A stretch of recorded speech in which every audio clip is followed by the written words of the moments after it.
Hello hi good evening friends. ಇವತ್ತು 21 June 2017. ಇವತ್ತಿನ ಪ್ರಚಲಿತ ಘಟನೆಗಳನ್ನು ನಾವಿಲ್ಲಿ ಡಿಸ್ಕಸ್ ಮಾಡೋಣ. ಮತ್ತೆ ಇವತ್ತು ನಾವು PIBಯಲ್ಲಿರುವ ಅಂದರೆ ಇವತ್ತಿಂದ PIBಯಲ್ಲಿ ಬರುವ ಇಂಪಾರ್ಟೆಂಟ್ ಟಾಪಿಕ್ಸ್ಗಳು, ಕರೆಂಟ್ ಅಫೇರ್ಸ್ಗೆ ರಿಲೇಟೆಡ್ ಇರುವ ಟಾಪಿಕ್ಸ್ಗಳು ಸಹಿತ ನಾವು ಡಿಸ್ಕಸ್ ಮಾಡೋಣ. Let start. ಅಂತಾರಾಷ್ಟ್ರೀಯ ಯೋಗ ದಿನಾಚರಣೆ ಇವತ್ತು ಜೂನ್ 21. ಪ್ರತಿ ವರ್ಷ ಜೂನ್ 21ರಂದು ನಾವು ಅಂತಾರಾಷ್ಟ್ರೀಯ ಯೋಗ ದಿನಾಚರಣೆಯನ್ನು ಆಚರಿಸ್ತಾ ಇದ್ದೇವೆ. ಇದು 3 ವರ್ಷದ ಹಿಂದೆ ಸ್ಟಾರ್ಟ್ ಆಗಿದೆ. ಅಂದರೆ ಇದು 3ನೇ ವರ್ಷದ ಅಂತಾರಾಷ್ಟ್ರೀಯ ಯೋಗ ದಿನಾಚರಣೆ. ಇದು ಜಗತ್ತಿನಾದ್ಯಂತ ಆಚರಿಸಲಾಗ್ತಾ ಇದೆ. ನಮ್ಮ ಕರ್ನಾಟಕದ ಮೈಸೂರಿನಲ್ಲಿ ಏಕಕಾಲದಲ್ಲಿ 60,000 ಜನ ಯೋಗ ಪ್ರದರ್ಶನ ಮಾಡಿ ಗಿನ್ನಿಸ್ ದಾಖಲೆಯನ್ನು ಬರೆದಿದ್ದಾರೆ. So very important. ಕರ್ನಾಟಕದ ಮೈಸೂರಿನಲ್ಲಿ ಇವತ್ತು ಜೂನ್ 21 ಅಂತಾರಾಷ್ಟ್ರೀಯ ಯೋಗ ದಿನದ ಅಡಿ ಏಕಕಾಲದಲ್ಲಿ 60,000 ಜನ ಯೋಗ ಪ್ರದರ್ಶನವನ್ನು ಮಾಡಿ ಗಿನ್ನಿಸ್ ದಾಖಲೆಯನ್ನು ಬರೆದಿದ್ದಾರೆ. ಸೊ ಅಂತಾರಾಷ್ಟ್ರೀಯ ಯೋಗ ದಿನಾಚರಣೆಯ ಅದರ ಹಿನ್ನೆಲೆಯನ್ನ ನಾವು ತಿಳ್ಕೊಳ್ಳೋಣ.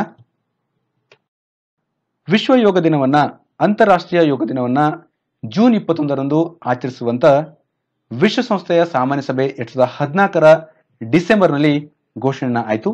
ಅಂದ್ರೆ ಅಲ್ಲಿ ಅದಕ್ಕಿಂತ ಮುಂಚೆ ಸೆಪ್ಟೆಂಬರ್ನಲ್ಲಿ 2014ರ ಸೆಪ್ಟೆಂಬರ್ನಲ್ಲಿ ನಮ್ಮ ಭಾರತದ ಪ್ರಧಾನಿ ನರೇಂದ್ರ ಮೋದಿ ಅವರು ಯೋಗದಿಂದ ಆಗುವ ಲಾಭಗಳ ಬಗ್ಗೆ ವಿಶ್ವಸಂಸ್ಥೆಯ ಸಾಮಾನ್ಯ ಸಭೆಯಲ್ಲಿ ಮಾತನಾಡಿದ್ರು. ಹಾಗಾಗಿ ನಂತರ ಏನ್ ಮಾಡ್ತು, ವಿಶ್ವಸಂಸ್ಥೆ ಅಂತಾರಾಷ್ಟ್ರೀಯ ಯೋಗ ದಿನ ಆಚರಣೆಯನ್ನ ಅದು ಅಧಿಕೃತವಾಗಿ ಘೋಷಣೆಯನ್ನ ಮಾಡ್ತು. ಸೊ ಅಂತಾರಾಷ್ಟ್ರೀಯ ಯೋಗ ದಿನಾಚರಣೆ ಆರಂಭವಾಗಿ ಈಗ ಇಂದಿಗೆ 3 ವರ್ಷಗಳಾಯಿತು. ಈ ವಿಶ್ವಸಂಸ್ಥೆ ಎಲ್ಲಾ ಸದಸ್ಯ ರಾಷ್ಟ್ರಗಳು, ಅಂದ್ರೆ ವಿಶ್ವಸಂಸ್ಥೆಯ ಅಡಿಯಲ್ಲಿ ಬರುವ ಅದರ ಮೆಂಬರ್ಶಿಪ್ ಯಾವ ರಾಷ್ಟ್ರಗಳಿವೆ ಆ ಎಲ್ಲ ರಾಷ್ಟ್ರಗಳು ಮತ್ತು ವೀಕ್ಷಕ ರಾಷ್ಟ್ರಗಳು, ಹಲವಾರು ಅಂತಾರಾಷ್ಟ್ರೀಯ ಸಂಘಟನೆಗಳು, ಪ್ರಾದೇಶಿಕ ಸಂಘಟನೆಗಳು, ನಾಗರಿಕ ಸಮಾಜ, ಸರ್ಕಾರಿ ಮತ್ತು ಸರ್ಕಾರೇತರ ಸಂಘಟನೆಗಳು, ಅಮೆರಿಕ, ಚೀನಾ, ಕೆನಡಾ ಸೇರಿದಂತೆ 190ಕ್ಕೂ ಹೆಚ್ಚು ದೇಶಗಳ ಜನರು ಅಂತಾರಾಷ್ಟ್ರೀಯ ಯೋಗ ದಿನದಲ್ಲಿ ಪಾಲ್ಗೊಳ್ತಾ ಇದ್ದಾರಂತೆ. ಸೊ ಎವ್ರಿ ಇಯರ್ ಜೂನ್ 21ರಂದು ವಿಶ್ವ ಯೋಗ ದಿನ, ಅಂತಾರಾಷ್ಟ್ರೀಯ ಯೋಗ ದಿನವನ್ನ ಆಚರಣೆ ಮಾಡ್ತಾರೆ. ಇದು ಅಧಿಕೃತವಾಗಿ ಘೋಷಣೆಯಾಗಿದ್ದು ಡಿಸೆಂಬರ್ 2014ರಲ್ಲಿ, ಅಂದ್ರೆ ಸೆಪ್ಟೆಂಬರ್ಲಿ ನಮ್ಮ ಪ್ರಧಾನಿ ನರೇಂದ್ರ ಮೋದಿ ಅವರು ಇದರ ಬಗ್ಗೆ, ಇದರ ಲಾಭಗಳ ಬಗ್ಗೆ ಮಾತನಾಡಿದರು. ಸೊ ಕೇಳಬಹುದು ಕ್ವಶನ್, ಯಾವಾಗ ಘೋಷಣೆ ಆಯ್ತು ಅಂತ ಕೇಳಬಹುದು ಕ್ವಶನ್. ಓಕೆ, ಅಂದ್ರೆ ವಿಶ್ವ ಯೋಗ ದಿನ ಯಾವಾಗ ಘೋಷಣೆ ಆಯಿತು, ವಿಶ್ವಸಂಸ್ಥೆಯ ಸಾಮಾನ್ಯ ಸಭೆ ಯಾವಾಗಾಯ್ತು, ಯಾವಾಗ ಇದು ಅಧಿಕೃತವಾಗಿ ಘೋಷಣೆ ಅಂತ ಮಾಡಿತಂತ ಕೇಳಬಹುದು. ಅದು 2014ರ ಡಿಸೆಂಬರ್ನಲ್ಲಿ. ಶಿರಸಿಯ ಪರಿಸರ ತಜ್ಞ ಡಾಕ್ಟರ್ ಶ್ರೀಹರಿಗೆ ಜಪಾನ್ ಸರ್ಕಾರದ ಪ್ರಶಸ್ತಿ. ನಮ್ಮ ಭಾರತೀಯ ಕೃಷಿ ಮೈಕ್ರೋಬಯಾಲಜಿಸ್ಟ್ ಡಾಕ್ಟರ್ ಶ್ರೀಹರಿ ಚಂದ್ರಕಟ್ಗಿ ಇವರು ಎಕೋಸೈಕಲ್ ಕಾರ್ಪೊರೇಷನ್ ಅದರ ಅಧ್ಯಕ್ಷರು ಮತ್ತು ಸಿಇಒ. ಇವರಿಗೆ ಜಪಾನ್ ಸರ್ಕಾರ 2017ನೇ ಸಾಲಿನ ಪರಿಸರ ಪ್ರಶಸ್ತಿಯನ್ನು ನೀಡಿ ಪುರಸ್ಕರಿಸಿದೆ. ಪರಿಸರ ಸಂರಕ್ಷಣೆಯಲ್ಲಿ ಇವರು ಒಂದು ನೂತನ ತಂತ್ರಜ್ಞಾನವನ್ನು ಕಂಡುಹಿಡಿದರೆ ಆ ಒಂದು ನೂತನ ತಂತ್ರಜ್ಞಾನ ಕಂಡುಹಿಡಿದಕ್ಕೋಸ್ಕರ ಇವರಿಗೆ ಈ ಒಂದು ಪ್ರಶಸ್ತಿ ಲಭಿಸಿದೆ. ಸಚಿವಾಲಯದ ಪರಿಸರ ಪ್ರಶಸ್ತಿ ಸ್ವೀಕರಿಸುತ್ತಿರುವ ಮೊದಲ ವಿದೇಶಿ ಪ್ರಜೆ ಇವರಾಗಿದ್ದಾರೆ ಅಂತೆ. ಈ ಪರಿಸರ ವಲಯದಲ್ಲಿ ಪ್ರತಿ ವರ್ಷ ಜಪಾನ್ ಪರಿಸರ ಸಚಿವಾಲಯ, ಪರಿಸರ ಅಧ್ಯಯನ ರಾಷ್ಟ್ರೀಯ ಸಂಸ್ಥೆ ಜಪಾನ್ ಹಾಗೂ ನಿಕನ್ ಕೋಗ್ಯ ಶಿನ್ಬುನ್ ಈ 3 ಜಂಟಿಯಾಗಿ ಒಂದು ಕೊಡುವ ಅತ್ಯುನ್ನತ ಗೌರವ ಸಚಿವಾಲಯದ ಈ ಒಂದು ಪ್ರಶಸ್ತಿಯಾಗಿದೆ. ಆ ಪ್ರಶಸ್ತಿಗೆ ಶಿರಸಿಯ ಪರಿಸರ ತಜ್ಞ ಡಾಕ್ಟರ್ ಶ್ರೀಹರಿಗೆ ಈ ಒಂದು ಪ್ರಶಸ್ತಿ ದೊರೆತಿದೆ. ಚೀನಾದಿಂದ ವರ್ಚುವಲ್ ಟ್ರ್ಯಾಕ್ ಮೇಲೆ ಓಡುವ ರೈಲು ಅಭಿವೃದ್ಧಿ. ಅಂದ್ರೆ ಚೀನಾದವರು ವರ್ಚುವಲ್ ಟ್ರ್ಯಾಕ್ ಮೇಲೆ ಓಡುವ ರೈಲನ್ನ ಅಭಿವೃದ್ಧಿ ಮಾಡಿದರೆ ಇದು ವಿಶ್ವದಲ್ಲೇ ಮೊಟ್ಟ ಮೊದಲ ಬಾರಿಗೆ ಅಭಿವೃದ್ಧಿಪಡಿಸಿದ ಒಂದು ರೈಲು. ಇದು ಸಾಂಪ್ರದಾಯಿಕ ಲೋಹದ ರೈಲಿನ ಬದಲಾಗಿ, ಅಂದ್ರೆ ಯೂಶುವಲ್ ಆಗಿ ನಾವು ಲೋಹವನ್ನು ಬಳಸ್ತೀವಿ, ಅದರ ಬದಲಾಗಿ ದೂರ ಸಂವೇದಿ ತಂತ್ರಜ್ಞಾನವನ್ನ ಬಳಸಿಕೊಳ್ಳಲಾಗಿದೆ. ಈ ಒಂದು ರೈಲಿನಲ್ಲಿ ದೂರ ಸಂವೇದಿ ಅಂದರೆ ರಿಮೋಟ್ ಸೆನ್ಸಿಟಿವಿಟಿ ಒಂದು ತಂತ್ರಜ್ಞಾನ. ಇದರಲ್ಲಿ ಬ್ಯಾಟರಿ ಚಾಲಿತ ರೈಲಾಗಿದೆ. ಇದು ಒಂದು ಮಾಲಿನ್ಯ ರಹಿತ. ಈ ರೈಲು ಅತ್ಯಧಿಕ ಅಂದ್ರೆ ಗಂಟೆಗೆ 70 ಕಿಲೋಮೀಟರ್ ವೇಗದಲ್ಲಿ ಇದು ಚಲಿಸುವ ಒಂದು ಸಾಮರ್ಥ್ಯವನ್ನು ಹೊಂದಿದೆ ಮತ್ತು 10 ನಿಮಿಷ ಚಾರ್ಜ್ ಮಾಡಿದ್ರೆ 25 ಕಿಲೋಮೀಟರ್ ಚಲಿಸಬಲ್ಲ ಒಂದು ರೈಲು. ಸೊ ಕ್ವಶನ್ ಯಾವ ತರ ಕೇಳೋದು ಅಂದ್ರೆ, ಇತ್ತೀಚೆಗೆ ನಿರ್ಮಾಣವಾದ ವರ್ಚುವಲ್ ಟ್ರ್ಯಾಕ್ ರೈಲು ಯಾವ ದೇಶದವರು ಅಭಿವೃದ್ಧಿಪಡಿಸಿದ್ದಾರೆ ಅಂತ ಕೇಳಬಹುದು. ಅದು ಚೀನಾದವರು. ಈ ಒಂದು ನೂತನ ತಂತ್ರಜ್ಞಾನ ಇವರು ಕಂಡುಹಿಡಿದ ರೈಲನ್ನ ರೆಡಿ ಮಾಡಿದರೆ ಈ ರೈಲಿಗೆ ಚೀನಾದ ರೈಲು ನೀವು ಕಾಪಿರೈಟ್ ಅನ್ನ ಪಡೆದಿದೆ. ಅಂದ್ರೆ ಯಾರು ಕಾಪಿ ಮಾಡಬಾರದು ಅಂತ ಕಾಪಿರೈಟ್ ಅನ್ನ ಪಡೆದಿದೆ ಮತ್ತು 2018ರವರೆಗೆ ಇದು ಸಾರ್ವಜನಿಕ ಬಳಕೆಗೆ ಲಭ್ಯವಾಗಲಿದೆ ಅಂತೆ.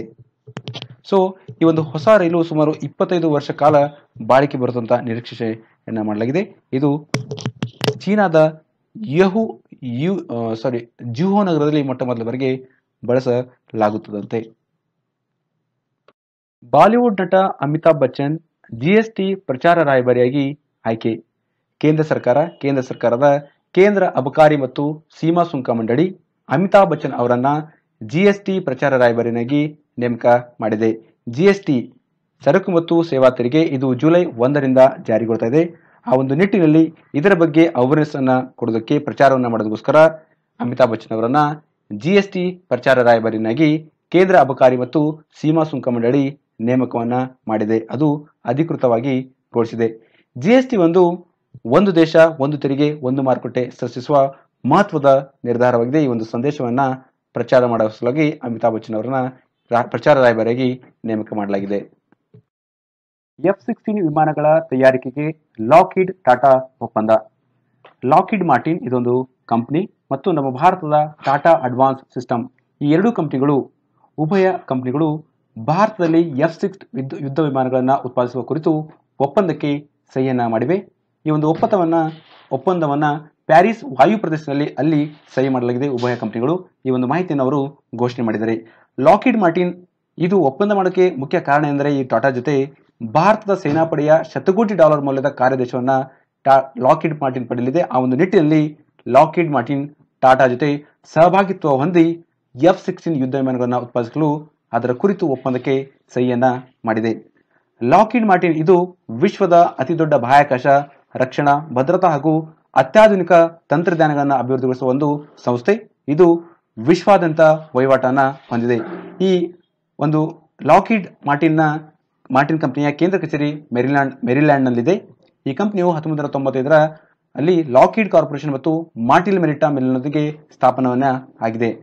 ಸೊ ಇಲ್ಲಿ ನೆನಪಿಟ್ಕೊಳ್ಳೋದು F-16 ವಿಮಾನಗಳ ತಯಾರಿಕೆಗೆ ಲಾಕ್ಹೀಡ್ ಮಾರ್ಟಿನ್ ಇದು ಮೆರಿಲ್ಯಾಂಡ್ ಕಂಪನಿ.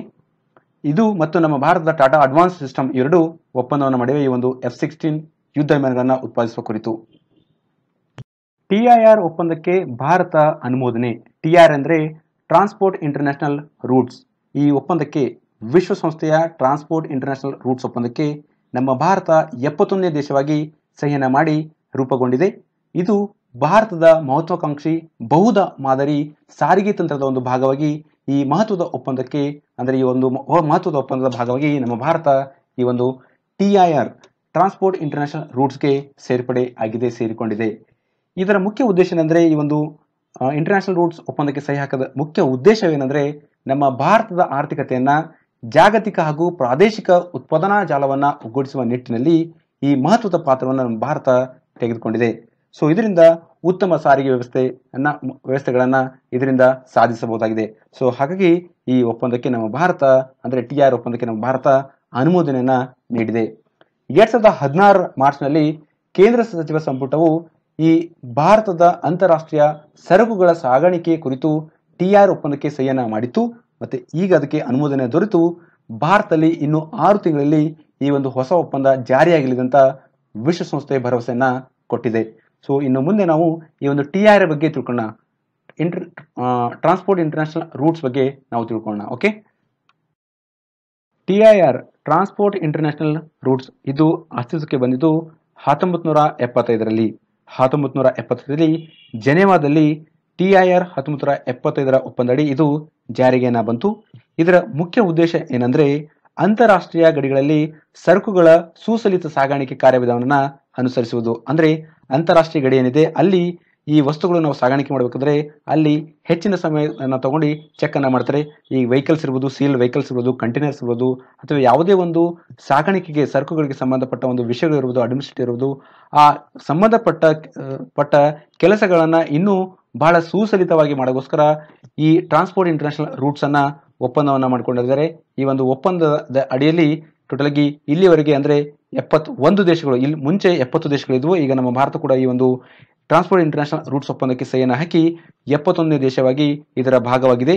ಇದರ ಅಡಿ ಅಂತಾರಾಷ್ಟ್ರೀಯ ಗಡಿಗಳಲ್ಲಿ ಮತ್ತು ಯಾವುದೇ ತೆರಿಗೆ ಅಥವಾ ಪಾವತಿ ಇಲ್ಲದೆ ಸರಕು ಸಾಗಾಣಿಕೆ ಇದು ಅನುವನ್ನ ಮಾಡಿಕೊಡುತ್ತೆ ಮತ್ತು ಪರಸ್ಪರ ಪ್ರದೇಶಗಳ ನಡುವೆ ವ್ಯಾಪಾರಕ್ಕೆ ಸುಸಲಿತ ಸೌಲಭ್ಯಗಳನ್ನು ಒದಗಿಸಿಕೊಳ್ಳಲು ಈ ಒಪ್ಪಂದ ಮಹತ್ವದ ಒಂದು ಹೆಜ್ಜೆ ಎನಿಸುತ್ತೆ. ಹಾಗಾಗಿ ನಮ್ಮ ಭಾರತ ಕೂಡ ಟ್ರಾನ್ಸ್ಪೋರ್ಟ್ ಇಂಟರ್ನ್ಯಾಷನಲ್ ರೂಟ್ಸ್ನ ಒಂದು ಭಾಗವಾಗಿ ಸಹಿಯನ್ನ ಹಾಕಿದೆ. ಅದು 71ನೇ ದೇಶವಾಗಿ. ಓಕೆ, ಮುಂಬೈ ತಾಜ್ ಮಹಲ್ ಪ್ಯಾಲೇಸ್ ಹೋಟೆಲ್ಗೆ ಟ್ರೇಡ್ ಮಾರ್ಕ್. ಮುಂಬೈನಲ್ಲಿ ಪ್ರಖ್ಯಾತ ತಾಜ್ ಮಹಲ್ ಪ್ಯಾಲೇಸ್ ಹೋಟೆಲ್ ಇದೆ. 1999ರ ಟ್ರೇಡ್ ಮಾರ್ಕ್ ಕಾಯ್ದೆ ಅನ್ವಯ ಈ ಹೋಟೆಲ್ ಇಮೇಜ್ ಟ್ರೇಡ್ ಮಾರ್ಕ್ ಅನ್ನ ಪಡೆದುಕೊಂಡಿದೆ. ಅಂದ್ರೆ ಈ ಹೋಟೆಲ್ನ ಇಮೇಜ್ ಏನಿದೆ, ಹೊರಗಡೆ ವಿನ್ಯಾಸ ಮತ್ತು ವಾಸ್ತುಶಿಲ್ಪ ವಿನ್ಯಾಸ ಏನಿದೆ, ಅದರ ಆಸ್ತಿ ಹಕ್ಕು ಪ್ರತಿಪಾದಿಸಿ ಮತ್ತೆ ಅದರ ಒಂದು ವಿನ್ಯಾಸ ಇರ್ಬೋದು, ಅದರ ಒಂದು ಇಮೇಜ್ ಇರ್ಬೋದು, ಆ ರೀತಿಯ ಒಂದು ಇಮೇಜ್ ಬೇರೆ ಯಾರು ಕಾಪಿ ಮಾಡಬಾರ್ದು. ಹಾಗಾಗಿ ಒಂದು ಟ್ರೇಡ್ ಮಾರ್ಕ್ ಅನ್ನ ಈ ಮುಂಬೈನ ತಾಜ್ ಮಹಲ್ ಪ್ಯಾಲೇಸ್ ಹೋಟೆಲ್ ಪಡೆದುಕೊಂಡಿದೆ. ಸೊ ಈ ಹೋಟೆಲ್ 1903ರ ಡಿಸೆಂಬರ್ 16ರಂದು ಉದ್ಘಾಟನೆಯಾಗಿದ್ದು, ಇದು ಒಂದು ವಿಶಿಷ್ಟವಾದ ಕೆಂಪು ಹೆಂಚಿನ ಫ್ಲೋರೆಂಟ್ನ ಗೋತಾಲಿ ಗೋಳವನ್ನು ಹೊಂದಿದೆ. ಇಲ್ಲಿ ನೋಡಿ, ಇಲ್ಲಿದೆ ನೋಡಿ. ಸೊ ಇದು ಈ ಒಂದು ಏನು ಗೋಳ ಇದೆ ಮೇಲೆ, ವಿಶಿಷ್ಟವಾದ ಒಂದು ಕೆಂಪು ಹೆಂಚಿನ ಫ್ಲೋರೆಂಟನ್ ಗೋತಾಲಿಕ ಗೋಳ, ಇದರ ಮುಖಾಂತರ ನಮ್ಮ ಭಾರತದ ನೌಕಾಪಡೆ ಸುದೀರ್ಘ ಕಾಲದವರೆಗೆ ಟ್ರಯಾಂಗ್ಯುಲೇಟ್ ಪಾಯಿಂಟ್ ಆಗಿ ಬಳಸಿಕೊಳ್ಳುತ್ತದೆ. ಅಂದರೆ ಹಡಗುಗಳ ಬಂದರಿಗೆ ಆಗಮಿಸಲು ಅಥವಾ ಹೋಗೋಗೋಸ್ಕರ ಸಂಕೇತ ಮತ್ತು ಮಾರ್ಗಸೂಚಿಯಾಗಿ ಈ ಒಂದು ಪಾಯಿಂಟ್ ಏನಿದೆ, ಗೋಳ ಏನಿದೆ, ಅದು ಬಳಕೆಯಾಗುತ್ತದೆ ಭಾರತದ ನೌಕಾಪಡೆಗೆ. ಸೊ ಮುಂಬೈಯಲ್ಲಿರುವ ತಾಜ್ ಮಹಲ್ ಪ್ಯಾಲೇಸ್ ಹೋಟೆಲ್ಗೆ 1999ರ ಟ್ರೇಡ್ ಮಾರ್ಕ್ ಕಾಯ್ದೆ ಅನ್ವಯ ಅದು ಇಮೇಜ್ ಟ್ರೇಡ್ ಮಾರ್ಕ್ ಅನ್ನ ಪಡೆದುಕೊಂಡಿದೆ. ಸೊ ಇಂಥ ಒಂದು ಕಟ್ಟಡ ಮೊಟ್ಟ ಮೊದಲ ಬಾರಿಗೆ ಈ ಟ್ರೇಡ್ ಮಾರ್ಕ್ ಅನ್ನ ಪಡೆದುಕೊಂಡು ಆ ಒಂದು ಹೆಗ್ಗಳಿಕೆಗೆ ಪಾತ್ರವಾಗಿದೆ. ವಿದ್ಯುತ್ ಸಂರಕ್ಷಣಾ ಕಟ್ಟಡ ಸಂಹಿತೆ 2017ಕ್ಕೆ ಚಾಲನೆ. ನೋಡಿ, ನಮ್ಮ ದೇಶದಲ್ಲಿ ನಾವು ಈ ಕಟ್ಟಡಗಳನ್ನ ಕಟ್ತೀವಿ. ಕಟ್ಟಡಗಳನ್ನ ಕಟ್ಟಬೇಕಾದ್ರೆ, ಬಿಲ್ಡಿಂಗ್ಸ್ ಅನ್ನ ಕಟ್ಟಬೇಕಾದ್ರೆ ನಾವು ವಿದ್ಯುತ್ಗೆ ಸಂರಕ್ಷಣೆ ಕೊಟ್ಟು ನಾವು ಕಟ್ಟಬೇಕು. ಸೊ ಹಾಗಾಗಿ ಅದಕ್ಕೆ ನಾವು ಅನುಸರಿಸಬೇಕಾದ ಮಾರ್ಗದರ್ಶನಗಳಿಗೋಸ್ಕರ ವಿದ್ಯುತ್ ಸಂರಕ್ಷಣಾ ಕಟ್ಟಡ ಸಂಹಿತೆ 2017ಕ್ಕೆ ವಿದ್ಯುತ್ ಕಲ್ಲಿದ್ದಲು ಹಾಗೂ ಪುನರ್ಬಳಕೆ ಇಂಧನ ಮತ್ತು ಗಣಿಗಾರಿಕೆ ಖಾತೆ ಸಚಿವರು ಇದಕ್ಕೆ ಚಾಲನೆಯನ್ನ ನೀಡಿದ್ದಾರೆ. ಅಂದ್ರೆ ಇನ್ನು ಮುಂದೆ ದೇಶಾದ್ಯಂತ ನಿರ್ಮಾಣವಾಗ ಎಲ್ಲ ಹೊಸ ವಾಣಿಜ್ಯ ಕಟ್ಟಡಗಳು ಈ ಒಂದು ಮಾರ್ಗಸೂಚಿಗೆ ಅನುಗುಣವಾಗಿ ಅವರು ಕಟ್ಟಡಗಳನ್ನ ಕಟ್ಟಬೇಕು ಮತ್ತು ಈ ಗುಣಮಟ್ಟದ ಉತ್ಪನ್ನಗಳನ್ನು ಅವರು ಈ ಒಂದು ಮಾರ್ಗಸೂಚಿ ಪ್ರಕಾರ ಅವರು ಅಳವಡಿಸಬೇಕು. ಅದು ಕಡ್ಡಾಯವಾಗಿ ಮಾಡಿದ್ದಾರೆ. ಓಕೆ, ಎನ್ಡಿಎ ರಾಷ್ಟ್ರಪತಿ ಅಭ್ಯರ್ಥಿಯಾಗಿ ರಾಮನಾಥ್ ಕೋವಿಂದ್ ಆಯ್ಕೆ. ಜುಲೈನಲ್ಲಿ ರಾಷ್ಟ್ರಪತಿ ಚುನಾವಣೆ ಇದೆ. ಹಾಗಾಗಿ ಈ ರಾಷ್ಟ್ರಪತಿ ಚುನಾವಣೆಗೆ ಎನ್ಡಿಎ ಅಭ್ಯರ್ಥಿಯಾಗಿ ಪಕ್ಷದ ಹಿರಿಯ ದಲಿತ ನಾಯಕ ಹಾಗೂ ಬಿಹಾರದ ರಾಜ್ಯಪಾಲರಾದ ರಾಮನಾಥ್ ಕೋವಿಂದ್ ಅವರನ್ನ ಹೆಸರನ್ನ ಬಿಜೆಪಿಯ ಅಧ್ಯಕ್ಷ ಅಮಿತ್ ಶಾ ಅವರು ನವದೆಹಲಿಯಲ್ಲಿ ಅಧಿಕೃತವಾಗಿ ಪ್ರಕಟಣೆಯನ್ನ ಮಾಡಿದ್ದಾರೆ. ಸೊ ರಾಷ್ಟ್ರಪತಿ ಚುನಾವಣೆ ಜುಲೈ 17ರಂದು ನಡೆಯಲಿದೆ ಮತ್ತು 20ಕ್ಕೆ ಫಲಿತಾಂಶ ಇದೆ. ಸೊ ಎನ್ಡಿಎ ರಾಷ್ಟ್ರಪತಿ ಅಭ್ಯರ್ಥಿಯಾಗಿ ರಾಮನಾಥ್ ಕೋವಿಂದ್ ಅವರು ಆಯ್ಕೆಯಾಗಿದ್ದಾರೆ. ಇವರು ಬಿಹಾರದ ರಾಜ್ಯಪಾಲರು ಆಗಿದ್ರು, ಮತ್ತೊಬ್ಬರು ದಲಿತ ನಾಯಕ, ಪಕ್ಷದ ಹಿರಿಯ ದಲಿತ ನಾಯಕ. ಸೊ ರಾಷ್ಟ್ರಪತಿ ಚುನಾವಣೆ ಬಗ್ಗೆ ನಾವು ತಿಳ್ಕೊಳ್ಳೋಣ ಈಗ ಮುಂದೆ. ಓಕೆ, ಪ್ರೆಸಿಡೆಂಟ್ ಎಲೆಕ್ಷನ್, ರಾಷ್ಟ್ರಪತಿ ಚುನಾವಣೆ, ನಾವು ಇದರ ಬಗ್ಗೆ ತಿಳ್ಕೊಳ್ಳೋಣ. ರಾಷ್ಟ್ರಪತಿ ಚುನಾವಣೆಯಲ್ಲಿ ಇವರಿಗೆ ಎಲೆಕ್ಟ್ ಮಾಡುವುದು ಜನರಿಂದಲ್ಲ, ಒಂದು ಎಲೆಕ್ಟ್ರಲ್ ಕಾಲೇಜ್ ಇದೆ. ಆ ಎಲೆಕ್ಟ್ರಲ್ ಕಾಲೇಜಲ್ಲಿ ಎಲೆಕ್ಟೆಡ್ ಮೆಂಬರ್ಸ್ ಆಫ್ ರಾಜ್ಯಸಭಾ ಇರ್ತಾರೆ, ಅಂದರೆ ರಾಜ್ಯಸಭಾದ ಚುನಾಯಿತ ಸದಸ್ಯರಿರ್ತಾರೆ, ಮತ್ತು ಎಲೆಕ್ಟೆಡ್ ಮೆಂಬರ್ಸ್ ಆಫ್ ಲೋಕಸಭೆಯ ಚುನಾಯಿತ ಸದಸ್ಯರು, elected members of each state ವಿಧಾನಸಭಾ ಮೆಂಬರ್ಸ್, ಅಂದರೆ ಪ್ರತಿ ರಾಜ್ಯದ ವಿಧಾನಸಭಾ ಚುನಾಯಿತ ಸದಸ್ಯರು ಇವರು ಈ ರಾಷ್ಟ್ರಪತಿ ಚುನಾವಣೆಯಲ್ಲಿ ಅವರು ವೋಟಿಂಗ್ ಅನ್ನ ಮಾಡ್ತಾರೆ, ಮತ್ತು elected members of each union territory possessing N assembly, ಅಂದರೆ ಯೂನಿಯನ್ ಟೆರಿಟರೀಸ್ ಕೇಂದ್ರಾಡಳಿತ ಪ್ರದೇಶ ಏನಿದೆ, ಆ ಕೇಂದ್ರಾಡಳಿತ ಪ್ರದೇಶಗಳಲ್ಲಿ ಎಲ್ಲೆಲ್ಲಿ ಅಸೆಂಬ್ಲಿ ಇದೆ, ಅಂದರೆ ವಿಧಾನಸಭೆ ಇದೆ, ಲೆಜಿಸ್ಲೇಟಿವ್ ಅಸೆಂಬ್ಲಿ, ಅದು ಡೆಲ್ಲಿ ಮತ್ತು ಪುದುಚೇರಿಯಲ್ಲಿದೆ. ಅವರು ಇಬ್ಬರು ಈ ರಾಷ್ಟ್ರಪತಿ ಚುನಾವಣೆಗೆ ಅವರು ವೋಟನ್ನು ಮಾಡ್ತಾರೆ, ಅಂದರೆ ಎಲೆಕ್ಟೆಡ್ ಮೆಂಬರ್ಸ್ ಆಗಿ ಇವರು ಇದ್ದಾರೆ. ಸೊ ಟೋಟಲ್ ಆಗಿ elected member of Rajya Sabha, Lok Sabha ಮತ್ತು ವಿಧಾನಸಭಾ, ಅಂದರೆ ಎಲ್ಲ ಸ್ಟೇಟ್ ವಿಧಾನಸಭಾ, ಮತ್ತು ಡೆಲ್ಲಿ ಮತ್ತು ಪುದುಚೇರಿನ ಅಸೆಂಬ್ಲಿ ಎಲೆಕ್ಟೆಡ್ ಮೆಂಬರ್ಸ್, ಚುನಾಯಿತ ವಿಧಾನಸಭೆಯ ಮೆಂಬರ್ಸು ಈ ಎಲೆಕ್ಟ್ರಲ್ ಕಾಲೇಜಲ್ಲಿ ಇರ್ತಾರೆ. ಇವರು ರಾಷ್ಟ್ರಪತಿಗೆ ಚುನಾವಣೆಗೆ ವೋಟನ್ನು ಮಾಡ್ತಾರೆ. ಸೊ ಟೋಟಲ್ ಆಗಿ ಎಲೆಕ್ಟ್ರಲ್ ಕಾಲೇಜ್ನಲ್ಲಿ 776 MP ಗಳಿದ್ದಾರೆ, 4120 MLA ಗಳಿದ್ದಾರೆ. ಸೊ ಟೋಟಲ್ ಆಗಿ ಈ ಎಲೆಕ್ಟ್ರಲ್ ಕಾಲೇಜಿನ ಸ್ಟ್ರೆಂತು 10,98,882 ವೋಟ್ಸ್. ರಾಷ್ಟ್ರಪತಿ ಚುನಾವಣೆಗೆ ಕ್ಯಾಂಡಿಡೇಟ್ ನಾಮಿನೇಷನ್ ಮಾಡ್ತಾರೆ. ಅವರಿಗೆ ಮೊಟ್ಟ ಮೊದಲಾಗಿ ಒಂದು ಪಕ್ಷದ ಒಬ್ಬರು ಕ್ಯಾಂಡಿಡೇಟ್ ನಾಮಿನೇಷನ್ ಮಾಡಬೇಕಾದ್ರೆ ಅವರಿಗೆ 50 ಜನ ಏನು ಮಾಡಬೇಕು, ಪ್ರವರ್ತಕರು, ಪ್ರಪೋಸರ್ಸ್ ಅಂದರೆ ಅವರು ಸಹಕಾರವನ್ನು ಮಾಡಬೇಕು, ಸಪೋರ್ಟನ್ನು ಕೊಡಬೇಕು. ಮತ್ತು ನೆಕ್ಸ್ಟು 50 ಜನ ಅದಕ್ಕೆ ಒಪ್ಪಿಗೆ ಅಂದರೆ seconders, 50 electors as proposers, 50 electors as seconders. Okay.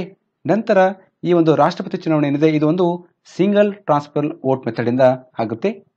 ಇದು secret ballot. The voting take place by secret ballot. So ಈ ಒಂದು ಪ್ರೆಸಿಡೆಂಟ್ ರಾಷ್ಟ್ರಪತಿಯ ಚುನಾವಣೆ ಇದೆ, ಇದರ ಒಂದು ಪ್ರೊಸೀಜರ್, ಇದು ಒಂದು ಮ್ಯಾನರು ನಮ್ಮ ಭಾರತದ ಸಂವಿಧಾನದ ಆರ್ಟಿಕಲ್ 55 ಹೇಳುತ್ತದೆ. ಸೊ NDA BJP NDA ಅಭ್ಯರ್ಥಿ ಈ ಒಂದು ರಾಷ್ಟ್ರಪತಿ ಚುನಾವಣೆಗೆ ಆಯ್ಕೆಯಾದವರು ರಮಾನಾಥ್ ಕೋವಿಂದ್. ರಮಾನಾಥ್ ಕೋವಿಂದ್ ಇವರು ಬಿಹಾರದ ಗವರ್ನರ್ ಆಗಿ ಕೆಲಸವನ್ನು ಮಾಡ್ತಿದ್ರು. ಈಗ ಅವರು BJP led NDA's candidate for post of president, ರಾಷ್ಟ್ರಪತಿ ಒಂದು ಚುನಾವಣೆಗೆ ಅವರು ನಾಮಿನೇಷನ್, ಒಬ್ಬರು ಅಭ್ಯರ್ಥಿಯಾಗಿ ಚುನಾವಣೆಗೆ ಅಭ್ಯರ್ಥಿಯಾಗಿ ಆಯ್ಕೆಯನ್ನು ಆಗಿದ್ದಾರೆ. ಸೊ ಕೋವಿಂದ್ ಇವರು ಒಬ್ಬರು ದಲಿತ ಲೀಡರ್ ಮತ್ತು ಪಾಲಿಟಿಷಿಯನ್ ಫ್ರಾಮ್ BJP ಒಬ್ಬರು ಅತ್ಯಂತ ಹಿರಿಯ ದಲಿತ ಲೀಡರ್ ಮತ್ತೊಬ್ಬರು politician. Waiting of votes count ಹೇಗೆ ಮಾಡ್ತಾರೆ, ಅದಕ್ಕೆ ಕ್ಯಾಲ್ಕುಲೇಷನ್ ಹೇಗೆ ಮಾಡ್ತಾರೆ ಅಂತ ನಾವು ತಿಳ್ಕೊಳ್ಳೋಣ.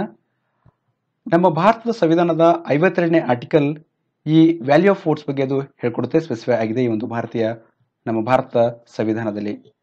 ಸೊ ಈ ವೋಟಿಂಗ್ ಅನ್ನ ಕೌಂಟ್ ಮಾಡಬೇಕಾದ್ರೆ, ಕ್ಯಾಲ್ಕುಲೇಷನ್ ಅನ್ನು ನೋಡಬೇಕಾದ್ರೆ 1971ರ ಸೆನ್ಸಸ್ ಅನ್ನ, ಅಂದ್ರೆ ಈ ಸೆನ್ಸಸ್ ಪ್ರಕಾರ ಏನು ಪಾಪ್ಯುಲೇಷನ್ ಇದೆ ಅದನ್ನು ನಾವು ಕನ್ಸಿಡರ್ ಮಾಡ್ತೀವಿ. ಇದು 2026ರವರೆಗೆ 1971ರ ಜನಸಂಖ್ಯೆ, ಅದು ಸೆನ್ಸಸ್ ಜನಗಣತಿಯನ್ನು ನಾವು ತೆಗೆದುಕೊಳ್ತೀವಿ. ಓಕೆ. ಸೊ ಫಸ್ಟ್ ನಾವು value of an MLA vote, ಒಬ್ಬ MLAಯ ವೋಟನ್ನು ವ್ಯಾಲ್ಯೂವನ್ನು ಕಂಡುಹಿಡಬೇಕಾದ್ರೆ value of MLA vote, MLA ವೋಟ್ನ ವ್ಯಾಲ್ಯೂವನ್ನು ಕಂಡುಹಿಡಬೇಕಾದ್ರೆ ಈ ಫಾರ್ಮುಲಾ ಇದೆ. ಫಾರ್ಮುಲಾ ಏನಂದರೆ total population of the state or union territory, ಅಂದರೆ ಒಂದು ರಾಜ್ಯದ ಅಥವಾ ಒಂದು ಕೇಂದ್ರಾಡಳಿತ ಪ್ರದೇಶದ ಆ ಪ್ರದೇಶದಲ್ಲಿರುವ ಜನಗಳ ಸಂಖ್ಯೆ, ಟೋಟಲ್ ಪಾಪ್ಯುಲೇಷನ್ ಡಿವೈಡೆಡ್ ಬೈ ಅಲ್ಲಿ ಚುನಾಯಿತ ವಿಧಾನಸಭೆಯ ಸದಸ್ಯರು ಏನಿರ್ತಾರೆ, ಎಷ್ಟು ನಂಬರ್ಸ್ ಇರ್ತಾರೆ, total numbers of elected members of the legislative assembly, ಒಟ್ಟು ಸದಸ್ಯರು ಈ ಲೆಜಿಸ್ಲೇಟಿವ್ ಅಸೆಂಬ್ಲಿಗೆ ಏನು ಚುನಾಯಿತರಾಗಿರ್ತಾರೆ ಆ ಚುನಾಯಿತ ಮೆಂಬರು ಡಿವೈಡ್ ಅನ್ನು ಮಾಡಬೇಕು, ಮತ್ತೆ ಇಂಟು 1000 ಇಂದ ನಾವು ಮಲ್ಟಿಪ್ಲಿಕೇಶನ್ ಮಾಡಬೇಕು. ಅವಾಗ value of an MLA vote, ಅಂದರೆ ಒಬ್ಬ MLA ವೋಟ್ನ ವ್ಯಾಲ್ಯೂ ಗೊತ್ತಾಗುತ್ತೆ. ಓಕೆ. ನೆಕ್ಸ್ಟು ಈ ಒಬ್ಬರದು MLA ವೋಟ್ ಗೊತ್ತಾಯಿತು, ಅಂದರೆ ಒಬ್ಬ MLAಯ ವೋಟ್ ವ್ಯಾಲ್ಯೂವನ್ನು ನಮಗೆ ಗೊತ್ತಾಯಿತು. ಸೊ ಆ ಪ್ರದೇಶದಲ್ಲಿ, ಆ ಒಂದು ರಾಜ್ಯದಲ್ಲಿ ಟೋಟಲ್ MLA ಎಷ್ಟಿರ್ತಾರೆ ಇಂಟು ಈ ಒಬ್ಬ MLAಯ ವೋಟ್ನ ವ್ಯಾಲ್ಯೂ ಅಂದರೆ ಅದು ಇಂಟು ಮಾಡಿದಾಗ ಆ ರಾಜ್ಯದ ಟೋಟಲ್ MLAಗಳ ಒಂದು ವೋಟ್ನ ವ್ಯಾಲ್ಯೂ ನಮಗೆ ಸಿಗುತ್ತೆ. ನಂತರ ಈಗ ನಾವು ಏನು ಮಾಡಬೇಕಂದ್ರೆ value of an MP vote ಕಂಡುಹಿಡಬೇಕು. MP ವೋಟ್ಗೆ ನಾವು sum of vote value of elected members of all the legislative assembly divided by the sum of elected members of both the houses of parliament. So sum of vote value of elected members of all the legislative assembly ಅಂದರೆ ಎಲ್ಲ legislative assembly ಚುನಾಯಿತ ಮೆಂಬರ್ನ vote value total ಆಗಿ sum divided by the sum of elected members of both the houses of parliament, ಅಂದರೆ ರಾಜ್ಯಸಭೆ ಮತ್ತು ಲೋಕಸಭೆ ಚುನಾಯಿತ ಸದಸ್ಯರ ಟೋಟಲ್ ನಂಬರ್ ಎಷ್ಟಿದೆ ಆ ಸದಸ್ಯರ ನಂಬರನ್ನು ಡಿವೈಡ್ ಮಾಡಿದಾಗ ನಮಗೆ value of an MP vote, ಒಬ್ಬ MP ವೋಟ್ ವ್ಯಾಲ್ಯೂ ಗೊತ್ತಾಗುತ್ತೆ. ನಂತರ ಟೋಟಲ್ ನಂಬರ್ಸ್ ಆಫ್ ಪಾರ್ಲಿಮೆಂಟ್ ಎಷ್ಟಿದೆ ಅಂದರೆ ಲೋಕಸಭೆಯಲ್ಲಿ 543, ರಾಜ್ಯಸಭೆಯಲ್ಲಿ 233, ಟೋಟಲ್ ಆಗಿ 776. ಸೊ ಈ 776 ಏನಿದೆ ಇದನ್ನ ಏನು ಮಾಡ್ಬೇಕು ನಾವು, ನಂತರ ಏನು ಮಾಡ್ಬೇಕಂದ್ರೆ ವ್ಯಾಲ್ಯೂ ಆಫ್ ಈಚ್ ವೋಟ್, ಅಂದರೆ ಒಂದು ವೋಟಿನ ವ್ಯಾಲ್ಯೂವನ್ನು ಕಂಡುಹಿಡಬೇಕಾದ್ರೆ ಈಗ ನಾವು MLA ವೋಟ್ಗಳು ಕಂಡುಹಿಡಿದ್ವಿ, ಅಂದರೆ ಒಂದು ಪ್ರದೇಶದ, ಒಂದು ರಾಜ್ಯದ, ಹಾಗೆ ನಾವು ಎಲ್ಲ ರಾಜ್ಯಗಳು ಕಂಡುಹಿಡಿದು ಕೂಡಿಸಿದಾಗ ಅದು 5,49,495 ಬರುತ್ತೆ. ಇದನ್ನು 776 ಅಂದರೆ ಪಾರ್ಲಿಮೆಂಟ್ನ ಚುನಾಯಿತ ಸದಸ್ಯರ ನಂಬರ್ ಎಷ್ಟಿದ್ದಾರೆ ಆ ನಂಬರಿಂದ ನಾವು ಡಿವೈಡ್ ಮಾಡಿದಾಗ ನಮಗೆ ಅರೌಂಡ್ 708.11 ಅಂದರೆ ರೌಂಡೆಡ್ ಮಾಡಿದಾಗ 708 ಬರುತ್ತೆ. ಅಂದರೆ ಒಂದು ವೋಟಿನ ವ್ಯಾಲ್ಯೂ 708 ಬರುತ್ತೆ. ಒಂದು ವೋಟಿನ ವ್ಯಾಲ್ಯೂ 708 ನಾವು ಪಾರ್ಲಿಮೆಂಟ್ ಸದಸ್ಯರು, ಚುನಾಯಿತ ಸದಸ್ಯರ ಒಂದು ನಂಬರನ್ನು ನಾವು ಮಲ್ಟಿಪ್ಲಿಕೇಶನ್ ಮಾಡಿದಾಗ ನಮಗೆ 5,49,408 ದೊರೆಯುತ್ತದೆ. ಸೊ ಎಲ್ಲ ರಾಜ್ಯದ MLAಗಳ ವೋಟಿನ ವ್ಯಾಲ್ಯೂ ಏನಿದೆ ಟೋಟಲ್ ಆಗಿ ಅದು ಪ್ಲಸ್ ಇದನ್ನು ಸಮ್ ಮಾಡಿದಾಗ ನಮಗೆ ಅರೌಂಡ್ 10 ಲಕ್ಷ ವೋಟ್ ನಂಬರನ್ನು ಬರುತ್ತೆ. ಸೊ ಅದನ್ನ ಒಂದು ಎಕ್ಸಾಂಪಲ್ ತಗೊಂಡು ನಿಮಗೆ ಹೇಳ್ತೀನಿ ನೋಡಿ. ಉದಾಹರಣೆಗೆ ನಾವು ತೆಲಂಗಾಣ ರಾಜ್ಯ ಕನ್ಸಿಡರ್ ಮಾಡೋಣ. ಇಲ್ಲಿ ನಂಬರ್ ಆಫ್ ಅಸೆಂಬ್ಲಿ ಸೀಟ್ಸ್, ವಿಧಾನಸಭೆಯ ಸದಸ್ಯರ ಸಂಖ್ಯೆ 119 ಇದೆ. ಅಸೆಂಬ್ಲಿ ಸೀಟ್ಸು 119 ಮತ್ತೆ 1971 ಪ್ರಕಾರ ಅಂದರೆ ಸೆನ್ಸಸ್ ಪ್ರಕಾರ ಇಲ್ಲಿ 15.7 ಮಿಲಿಯನ್ ಜನಸಂಖ್ಯೆ ಇದೆ, ಅಂದರೆ 1.57 ಕ್ರೋರ್. ಸೊ ಒಬ್ಬ MLA ಯ ವೋಟ್ ವ್ಯಾಲ್ಯೂನ ನಾವು ಕಂಡುಹಿಡಬೇಕಾದ್ರೆ ನಾವೇನು ಮಾಡಬೇಕು, ಜನಸಂಖ್ಯೆ, ಈ ಒಂದು ರಾಜ್ಯದ ಜನಸಂಖ್ಯೆ ಡಿವೈಡೆಡ್ ಬೈ ಅಲ್ಲಿರುವ ಈ ನಂಬರ್ ಆಫ್ ಅಸೆಂಬ್ಲಿ ಸೀಟ್ಸ್ ಅಂದರೆ 1.57 ಕ್ರೋರ್ ಡಿವೈಡ್ ಬೈ 119 ಇಂಟು 1000 ಮಾಡಿದಾಗ ನಮಗೆ value of the vote of each MLA ನಮಗೆ ಬರುತ್ತೆ, ಅದು 132. ಸೊ 132 ಆಯಿತು. ಏನಾಯಿತು, ಒಬ್ಬ MLA, ಆ ತೆಲಂಗಾಣ ರಾಜ್ಯದಲ್ಲಿ ಒಬ್ಬ MLA ಯ ವೋಟ್ ವ್ಯಾಲ್ಯೂ. ಸೊ ಅದನ್ನು ನಾವು ಈಗ ಇಂಟು ಮಲ್ಟಿಪ್ಲಿಕೇಶನ್ ಯಾವುದರಿಂದ ಮಾಡಬೇಕಂದ್ರೆ ಆ ರಾಜ್ಯದಲ್ಲಿರುವ ಟೋಟಲ್ MLA ಎಷ್ಟಿದ್ರೆ 119.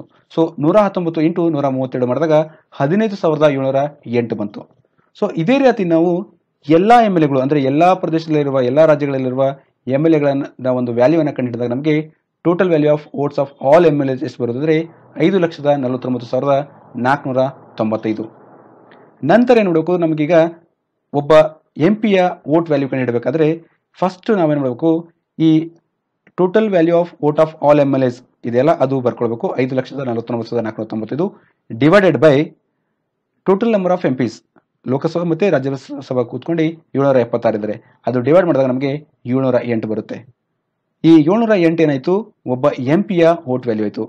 ಸೊ ಈ ಪಾರ್ಲಿಮೆಂಟಲ್ಲಿ ಟೋಟಲ್ MLAs ಎಷ್ಟಿದ್ದಾರೆ, ಅವರು 776 ಇದ್ದಾರೆ. ಸೊ 776 ಇಂಟು 708 ಮಾಡಿದಾಗ ನಮಗೆ ಎಲ್ಲ MPಗಳ ರಾಜ್ಯಸಭೆ ಮತ್ತು ಲೋಕಸಭೆ ಇಲ್ಲಿರುವ ಎಲ್ಲ MPಗಳ ವೋಟ್ಗಳ ಒಂದು ವ್ಯಾಲ್ಯೂವನ್ನು ಗೊತ್ತಾಗುತ್ತೆ, ಅದು 5,49,408.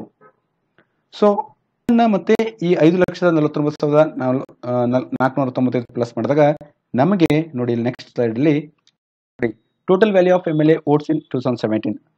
ಸೊ ಎಷ್ಟು, 5,49,495. Total value of MP votes in 2017 5,49,408. ಎರಡೂ ಸೇರಿಸಿದಾಗ ನಮಗೆ total value of votes for the presidential election in 2007 10,98,903. So ಈ ಎಲೆಕ್ಷನ್ ಪ್ರೊಸೆಸ್ ಏನಿದೆ ಅಂದರೆ ಕೌಂಟಿಂಗ್ ಪ್ರೊಸೆಸರ್ ಹೇಗಿದೆ ಅಂದರೆ, ಸೊ ಈ ಎಲ್ಲ ಬೇರೆ ಬೇರೆ ಪಕ್ಷದ ಕ್ಯಾಂಡಿಡೇಟ್ಗಳು ಇದಕ್ಕೆ ನಾಮಿನೇಟ್ ಮಾಡ್ತಾರೆ. ನಾಮಿನೇಟ್ ಮಾಡಿದ್ಮೇಲೆ ಇದು ಒಂದು indirect election. Okay, so nominate ಆದಮೇಲೆ ಏನು ಮಾಡ್ತಾರೆ, ಇವರು ಇದರಲ್ಲಿ ಅವರು ಒಬ್ಬರಿಗೆ ಮಾತ್ರ ಓಟ್ ಹಾಕಂಗಿಲ್ಲ, ಒಂದು ಆರ್ಡ್ರಲ್ಲಿ ಹಾಕ್ತಾರೆ. 1 2 3 4 ಅಂದರೆ 3 ಕ್ಯಾಂಡಿಡೇಟ್ಸ್ ಇದ್ದರೆ ಪ್ರಿಫರೆನ್ಸ್ ಕೊಡ್ತಾರೆ. ಈಗ ಒಬ್ಬ ಕ್ಯಾಂಡಿಡೇಟ್ ಒಬ್ಬ MLA ಅಥವಾ ಈಗ MP ಏನಿರ್ತಾರೆ ಅವರು ಓಟನ್ನು ಹಾಕಬೇಕಾದ್ರೆ ಫಸ್ಟ್ ಸೆಕೆಂಡ್ ಥರ್ಡ್ 3 ಕ್ಯಾಂಡಿಡೇಟ್ ಇದ್ದಾರೆ ಅಂತ ತಿಳ್ಕೊಳ್ಳಿ, ನಾಮಿನೀಸ್. ಸೊ ಪ್ರಿಫರೆನ್ಸ್ ಕೊಡ್ತಾರೆ ಫಸ್ಟ್ ಸೆಕೆಂಡು ಥರ್ಡು. ಒಂದು ವೇಳೆ ಈ ಫಸ್ಟ್ ಸೆಕೆಂಡ್ ಥರ್ಡ್ ಪ್ರಿಫರೆನ್ಸ್ ಕೊಟ್ಟ ಮೇಲೆ ಆ ಟೋಟಲ್ ವೋಟ್ಸ್ ಕೌಂಟ್ ಮಾಡಿದಾಗ ಆ ಕೋಟಾದಡಿ 50+1 ಅಂದರೆ 51% ವೋಟನ್ನು ಯಾರು ತಗೊಳ್ತಾರೆ ಅವರು ವಿನ್ ಆಗ್ತಾರೆ. ಒಂದು ವೇಳೆ 50+1% ವೋಟ್ಗಳನ್ನು ಯಾರು ತೆಗೆದುಕೊಂಡಿಲ್ಲ ಅವಾಗ ಏನು ಮಾಡ್ತಾರೆ, ಈ ಪ್ರಿಫರೆನ್ಸ್ ಏನು ಕೊಟ್ಟಿರ್ತಾರೆ 3 ಜನ, ಅದರಲ್ಲಿ ಎಲ್ಲಕ್ಕಿಂತ ಕಡಿಮೆ ವೋಟ್ ಯಾರು ತಗೊಂಡಿದ್ದಾರೆ ಅವರಿಗೆ ಎಲಿಮಿನೇಟ್ ಅನ್ನು ಮಾಡಿಬಿಡ್ತಾರೆ. ಅವಾಗ 1 and 2 ಇಬ್ರು ಇರ್ತಾರೆ ನಾಮಿನಿ ಮೆಂಬರ್ಸ್. ಸೊ ಆ ನಾಮಿನಿಯಲ್ಲಿ ಯಾರು 51+1% PIB ಅಂದ್ರೆ ಈ ರೀತಿಯ ಒಂದು ಎಲೆಕ್ಷನ್ ಇದೆ. ಬಹಳ ಮುಖ್ಯವಾದ ಟಾಪಿಕ್ ಗಳಿಗೆ ಕೊಟ್ಟಿರ್ತಾರೆ. ಇದು ಕೇಂದ್ರ ಸರ್ಕಾರದವರು ಇಲ್ಲಿ ಎಲ್ಲಾ ಡಿಪಾರ್ಟ್ಮೆಂಟ್ಗೆ ಸಂಬಂಧಪಟ್ಟ ಮಾಹಿತಿಯನ್ನ ಇಲ್ಲಿ ಅವರು ಹಾಕಿರ್ತಾರೆ. ಸೊ ಅಲ್ಲಿ ಬಂದಿರುವ ವಿಷಯಗಳನ್ನು ನಾವು ಡಿಸ್ಕಸ್ ಮಾಡೋಣ. President of India condoles the passing away of president of ವನೌತ್ನ ರಾಷ್ಟ್ರಪತಿ ಪ್ರೆಸಿಡೆಂಟ್ ಅವರ ಹೆಸರು ಜಕೋಬ್ಸನ್ ಲೊನ್ಸಡೆ, ಇವರ ನಿಧನವಾಗಿದೆ. ಆ ಒಂದು ನಿಟ್ಟಿನಲ್ಲಿ ನಮ್ಮ ಭಾರತ ರಾಷ್ಟ್ರಪತಿ ಸಂತಾಪ ವಿಷಯವನ್ನು ಕಳಿಸಿದ್ದಾರೆ, ಕಂಡೋಲ್ಸನ್ನ ಅವರಿಗೆ ಕಳಿಸಿದ್ದಾರೆ. ಇಲ್ಲಿ ನಮಗೆ ಇಂಪಾರ್ಟೆಂಟ್ ಇರೋದು ವನೌತ್ ಎಲ್ಲಿ ಬರುತ್ತೆ. ವನೌತ್ ಬರುವುದು ಅದು ಲೊಕೇಟ್ ಆಗಿರೋದು ಸೌತ್ ಪೆಸಿಫಿಕ್ ಓಷನ್ ಅಲ್ಲಿ. ಇಲ್ಲಿ ನೋಡಿ, ಇಲ್ಲಿ ಆಸ್ಟ್ರೇಲಿಯಾದ ಮೇಲೆ ಮ್ಯಾಪ್ ಅಲ್ಲಿ. ಸೊ ಈ ವನೌತ್ನ ಕ್ಯಾಪಿಟಲ್ ಪೋರ್ಟ್ ವಿಲ್ಲಾ, ಇದು ಒಂದು ಲಾರ್ಜೆಸ್ಟ್ ಸಿಟಿ. ಓಕೆ, ಇಲ್ಲಿ ಪಾರ್ಲಿಮೆಂಟ್ ಲೆಜಿಸ್ಲೇಚರ್ ಏನು ಹೆಸರು ಪಾರ್ಲಿಮೆಂಟ್. ಸೊ ಈಗ ಆಕ್ಟಿಂಗ್ ಪ್ರೆಸಿಡೆಂಟ್ ಆಗಿ ನೇಮಕರಾದವರು ಯಸ್ಮನ್ ಸೈಮನ್. ಓಕೆ, ಇಲ್ಲಿ ಗೌರ್ಮೆಂಟ್ ಇರೋದು ಯೂನಿಟರಿ ಪಾರ್ಲಿಮೆಂಟರಿ ರಿಪಬ್ಲಿಕ್ ಮತ್ತು prime minister Charlot Salwai. So ನೆನ್ಪಿಟ್ಕೊಳ್ಳೋದು ಮ್ಯಾಪ್ ಅಲ್ಲಿ ವನೌತ್ ಎಲ್ಲಿ ಬರುತ್ತಂತ. ಸೊ ವನೌತ್ನ capital Port Vila. So question ಕೇಳಬಹುದು ಈಗ, ಯಾಕಂದ್ರೆ ಇತ್ತೀಚೆಗೆ ಇವರು ಈಗ ಪ್ರೆಸಿಡೆಂಟ್ ಅವರು ನಿಧನವಾಗಿದ್ದಾರೆ. ಸೊ ಆ ಒಂದು ನಿಟ್ಟಿನಲ್ಲಿ ಕ್ವಶನ್ ಯಾವ ತರ ಕೇಳಬಹುದು ಅಂದ್ರೆ ಒನ್ ಆಫ್ ನ ಕ್ಯಾಪಿಟಲ್ ಯಾವ್ದಂತ ಕೇಳಬಹುದು. ಅದರ capital Port Vila. Port Vila. Okay. President of India condoles the passing away of Swami Atmasthanandaji Maharaj. ಇವರೊಬ್ಬರು ಮಹಾರಾಜರು. ಇವರು ಸ್ವಾಮಿ ಆತ್ಮಸ್ಥಾನಂದಾಜಿ ಇವರು ರಾಮಕೃಷ್ಣ ಮಠ ಮತ್ತು ರಾಮಕೃಷ್ಣ ಮಿಷನ್ನ ಅಧ್ಯಕ್ಷರಾಗಿದ್ದರು. ಇವರ ನಿಧನವಾಗಿದೆ. ಇವರಿಗೆ ನಮ್ಮ ಭಾರತ ರಾಷ್ಟ್ರಪತಿ ಕಂಡೋಲ್ ಸಂತಾಪದ ಒಂದು ವಿಷಯವನ್ನ ತಿಳಿಸಿದ್ದಾರೆ. ಸೊ ರಾಮಕೃಷ್ಣ ಮಿಷನ್ ಇದು ಫಾರ್ಮ್ ಆಗಿದ್ದು 1897ರಲ್ಲಿ, ಅಂದ್ರೆ ಇಲ್ಲಿಯವರೆಗೆ 120 ವರ್ಷಗಳಾಯಿತು. ಇದರ ಫೌಂಡರ್ ಸ್ವಾಮಿ ವಿವೇಕಾನಂದ ಅವರು. ಇದೊಂದು ರಿಲಿಜಿಯಸ್ ಆರ್ಗನೈಸೇಷನ್ ಫೌಂಡೇಶನ್. ಇದರ ಪರ್ಪೋಸ್, ಒಂದು ಮುಖ್ಯ ಉದ್ದೇಶ ಏನಂದ್ರೆ ಎಜುಕೇಶನಲ್, ಫಿಲಾಂಥ್ರೋಪಿಕ್, ರಿಲಿಜಿಯಸ್ ಸ್ಟಡೀಸ್ ಮತ್ತು ಸ್ಪಿರಿಚುವಾಲಿಟಿ, ಆಧ್ಯಾತ್ಮಿಕ. ಇದರ ಹೆಡ್ ಕ್ವಾರ್ಟರ್ಸ್ ಇರೋದು ವೆಸ್ಟ್ ಬೆಂಗಾಲ್ನ ಬೇಲೂರ್ ಮಠ್ನಲ್ಲಿ. ರಾಮಕೃಷ್ಣ ಮಿಷನ್ ಇರೋದು Belur Math, west Bengal. Okay. So ಇದರ ಅಧ್ಯಕ್ಷರು ಅವರ ನಿಧನವಾಗಿದೆ. ಅವರ ಹೆಸರು ಆತ್ಮಸ್ಥಾನಂದಾಜಿ ಮಹಾರಾಜ್. LNT ಇಂದ ದೇಶೀಯವಾಗಿ ತಯಾರಿಸಿದ ತೇಲುವ ಬಂದರು ಫ್ಲೋಟಿಂಗ್ ಡಾಕ್. FDN2 ಅಂದ್ರೆ ಫ್ಲೋಟಿಂಗ್ ಡಾಕ್ 2. ಈ ಬಂದರಿಗೆ LNT ಅವರು ಚಾಲನೆಯನ್ನ ನೀಡಿದ್ದಾರೆ. ಇದು ಮೊಟ್ಟ ಮೊದಲ ಬಾರಿಗೆ ದೇಶೀಯವಾಗಿ ನಿರ್ಮಾಣವಾದ ಸಿದ್ಧಪಡಿಸಿದ ತೇಲುವ ಬಂದರು. ಇದಕ್ಕೆ FDN2 ಅಂತ ಹೆಸರನ್ನ ಕೊಟ್ಟಿದ್ದಾರೆ. ಇದರ ಲಾಂಚ್ ಅನ್ನ ಚೆನ್ನೈ ಬಳಿ ಇರುವ ಕಟ್ಟುಪಲ್ಲಿ, ಆ ಕಟ್ಟುಪಲ್ಲಿಯಲ್ಲಿ LNT ಶಿಪ್ ಆಡಿದೆ. ಅಲ್ಲಿ FDN2 ಈ ಒಂದು ಹೊಸ ಬಂದರಿಗೆ, ತೇಲುವ ಬಂದರಿಗೆ ಚಾಲನೆಯನ್ನ LNT ಅವರು ನೀಡಿದ್ದಾರೆ. ಈ ತೇಲುವ ಬಂದರನ್ನ 3-4 ತಿಂಗಳ ಪ್ರಯೋಗದ ಬಳಿಕ ನೌಕಾಪಡೆಗೆ ಹಸ್ತಾಂತರಿಸಲಾಗುವುದು. ಈ FDN2 ಏನ್ ತೇಲುವ ಬಂದರಿದೆ, ಫ್ಲೋಟಿಂಗ್ ಡಾಕ್ ಇದೆ, ಇದು LNT ಕಂಪನಿಯವರು ನಿರ್ಮಾಣ ಮಾಡಿದ್ದು. ಇದು ನಿರ್ಮಾಣ ಮಾಡಿದ್ದು ಯಾರಿಗಂದ್ರೆ ಭಾರತದ ನೌಕಾಪಡೆಗಾಗಿ. ಇದೊಂದು ಮೊಟ್ಟ ಮೊದಲ ಹಡಗು ನಿರ್ಮಾಣ ಯೋಜನೆ, ಅದು ತೇಲುವ ಬಂದರು ಫ್ಲೋಟಿಂಗ್ ಡಾಕ್. ಸೊ ಇದರ ಅನ್ವಯ LNT ನೌಕಾಪಡೆ ಮತ್ತು ಕೋಸ್ಟಲ್ ಗಾರ್ಡ್ ಹಡಗುಗಳು ಪುನರ್ ನಿರ್ಮಾಣ ಮತ್ತು ಅದರ ದುರಸ್ತಿ ಕಾರ್ಯಗಳನ್ನ ಈ FDN2 ತೇಲುವ ಬಂದರು ಅಲ್ಲಿ ಕೈಗೊಳ್ಳಲಾಗ್ತದೆ. ಅದೇ ರೀತಿ ಅತಿ ದೊಡ್ಡ ಸರಕು ಸಾಗಾಣಿಕೆ ಟ್ಯಾಂಕರ್ ಶಿಪ್ ಆದ INS ಜ್ಯೋತಿ ಸೇರಿದಂತೆ ಇನ್ನಿತರ ಶಿಪ್ಗಳ ಒಂದು ರಿಪೇರಿ ಇರ್ಬೋದು, ರೀಫಿಟ್ ಇರುವುದು, ಅದರ ಬಗ್ಗೆ ಅಂದ್ರೆ ರೀಫಿಟ್ ಮತ್ತೆ ರಿಪೇರ್ ಅನ್ನ ಈ ಒಂದು ಶಿಪ್ ಯಾರ್ಡ್ ನಲ್ಲಿ, ಅಲ್ಲಿ ಕಟ್ಟುಪಲ್ಲಿ ಇದು ಚೆನ್ನೈನ ಹತ್ರ ಬರುತ್ತೆ, ಅಲ್ಲಿ LNT ಅವರ ಒಂದು ಶಿಪ್ ಯಾರ್ಡ್ ಇದೆ. ಅಲ್ಲಿ ಈ FDN2 ಏನ್ ತೇಲುವ ಬಂದರು ಏನು ರೆಡಿ ಮಾಡಿದರೆ ಅಲ್ಲಿ ಈ ರೀಫಿಟಿಂಗ್ ಇರುವುದು, ರಿಪೇರ್ಗಳನ್ನ ಅಲ್ಲಿ ಮಾಡಬಹುದು. ಸೊ ಇದೊಂದು 5,000 ಕೋಟಿ ರೂಪಾಯಿ ಹೂಡಿಕೆ ಮಾಡಿದೆ ಈ ಒಂದು ಶಿಪ್ ಯಾರ್ಡ್ಗೋಸ್ಕರ. ಕಟ್ಟುಪಲ್ಲಿ ಶಿಪ್ ಯಾರ್ಡ್ ನಲ್ಲಿ LNT ಈಗಾಗಲೇ ಒಂದು 5,000 ಕೋಟಿ ರೂಪಾಯಿ ಹೂಡಿಕೆನ ಮಾಡಿ ಮತ್ತೆ ಈ ಒಂದು FDN2 ಎಂಬ ಒಂದು ತೇಲುವ ಬಂದರನ್ನ ಅಲ್ಲಿ ನಿರ್ಮಾಣ ಮಾಡಿ ಅದಕ್ಕೆ ಚಾಲನೆಯನ್ನ ನೀಡಲಾಗಿದೆ. Prime minister's award for outstanding contribution to promotion and development of yoga announced. ಇವತ್ತು ಇಂಟರ್ನ್ಯಾಷನಲ್ ಡೇ ಆಫ್ ಯೋಗ, ಅಂತಾರಾಷ್ಟ್ರೀಯ ಯೋಗ ದಿನ ಇವತ್ತು. ಆ ಒಂದು ನಿಟ್ಟಿನಲ್ಲಿ ಲಾಸ್ಟ್ ಇಯರ್ ಈ ಒಂದು ಅಂತಾರಾಷ್ಟ್ರೀಯ ಯೋಗ ದಿನ ದಿವಸ ಪ್ರೈಮ್ ಮಿನಿಸ್ಟರ್ ಅವರು ಏನ್ ಹೇಳಿದ್ರೆ, ಒಂದು ಪ್ರೈಮ್ ಮಿನಿಸ್ಟರ್ ಅವಾರ್ಡನ್ನ ಮುಂದಿನ ವರ್ಷ ಯಾರು ಈ ಒಂದು ಯೋಗದ ಪ್ರಮೋಷನ್ ಮತ್ತು ಡೆವಲಪ್ಮೆಂಟ್ ಮಾಡ್ತಾರೆ ಮತ್ತೆ ಅದಕ್ಕೆ ಕಾಂಟ್ರಿಬ್ಯೂಷನ್ ಅನ್ನ ಕೊಡ್ತಾರೆ, ಔಟ್ಸ್ಟ್ಯಾಂಡಿಂಗ್ ಕಾಂಟ್ರಿಬ್ಯೂಷನ್ ಕೊಡ್ತಾರೆ, ಅವರಿಗೆ ಆ ಒಂದು ಯೂನಿವರ್ಸಿಟಿಗೆ ಪ್ರಶಸ್ತಿಯನ್ನ ಕೊಡಲಾಗುತ್ತೆ, ಒಂದು ಅವಾರ್ಡ್ ಅನ್ನ ಕೊಡಲಾಗುತ್ತೆ, ಅದು ಪ್ರೈಮ್ ಮಿನಿಸ್ಟರ್ಸ್ ಅವಾರ್ಡ್ ಅಂತ ಕೊಡಲಾಗುತ್ತೆ ಅಂತ ಹೇಳಿದ್ರು. ಆ ಒಂದು ನಿಟ್ಟಿನಲ್ಲಿ ಈ ವರ್ಷ ಇವತ್ತು 21 ಜೂನ್ 2017 ಇವತ್ತು ಇಂಟರ್ನ್ಯಾಷನಲ್ ಡೇ ಆಫ್ ಯೋಗ. ಈ ಇಂಟರ್ನ್ಯಾಷನಲ್ ಡೇ ಆಫ್ ಯೋಗ ಇವತ್ತಿನ ದಿವಸ ಈ ಒಂದು ಪ್ರೈಮ್ ಮಿನಿಸ್ಟರ್ ಅವಾರ್ಡ್ ಅನ್ನ ಕೊಡಲಾಗಿದೆ. ಅದು ಕೊಟ್ಟಿದ್ದು ಯಾರಿಗಂದ್ರೆ ರಮಮಾನಿ ಅಯ್ಯಂಗಾರ್ ಮೆಮೋರಿಯಲ್ ಯೋಗ ಇನ್ಸ್ಟಿಟ್ಯೂಟ್. ಇದು ಪುಣೆದಲ್ಲಿದೆ. ಈ ಪುಣೆಯ ರಮಮಣಿ ಅಯ್ಯಂಗಾರ್ ಮೆಮೋರಿಯಲ್ ಯೋಗ ಇನ್ಸ್ಟಿಟ್ಯೂಟ್ ಈ ಒಂದು ಪ್ರತಿಷ್ಠಿತ ಅವಾರ್ಡ್ ಅನ್ನ ಪಡೆದುಕೊಂಡಿದೆ. ಓಕೆ. ಇಂಟರ್ನ್ಯಾಷನಲ್ ಡೇ ಆಫ್ ಯೋಗ ಇದು ಬರುವುದು ಮಿನಿಸ್ಟ್ರಿ ಆಫ್ ಆಯುಷ್ ಡಿಪಾರ್ಟ್ಮೆಂಟ್ ಅಲ್ಲಿ. ಮಿನಿಸ್ಟ್ರಿ ಆಫ್ ಆಯುಷ್ ಡಿಪಾರ್ಟ್ಮೆಂಟ್ ಅಡಿ ಇಂಟರ್ನ್ಯಾಷನಲ್ ಡೇ ಆಫ್ ಯೋಗ ಕೆಲಸವನ್ನ ಮಾಡುತ್ತೆ. ಓಕೆ.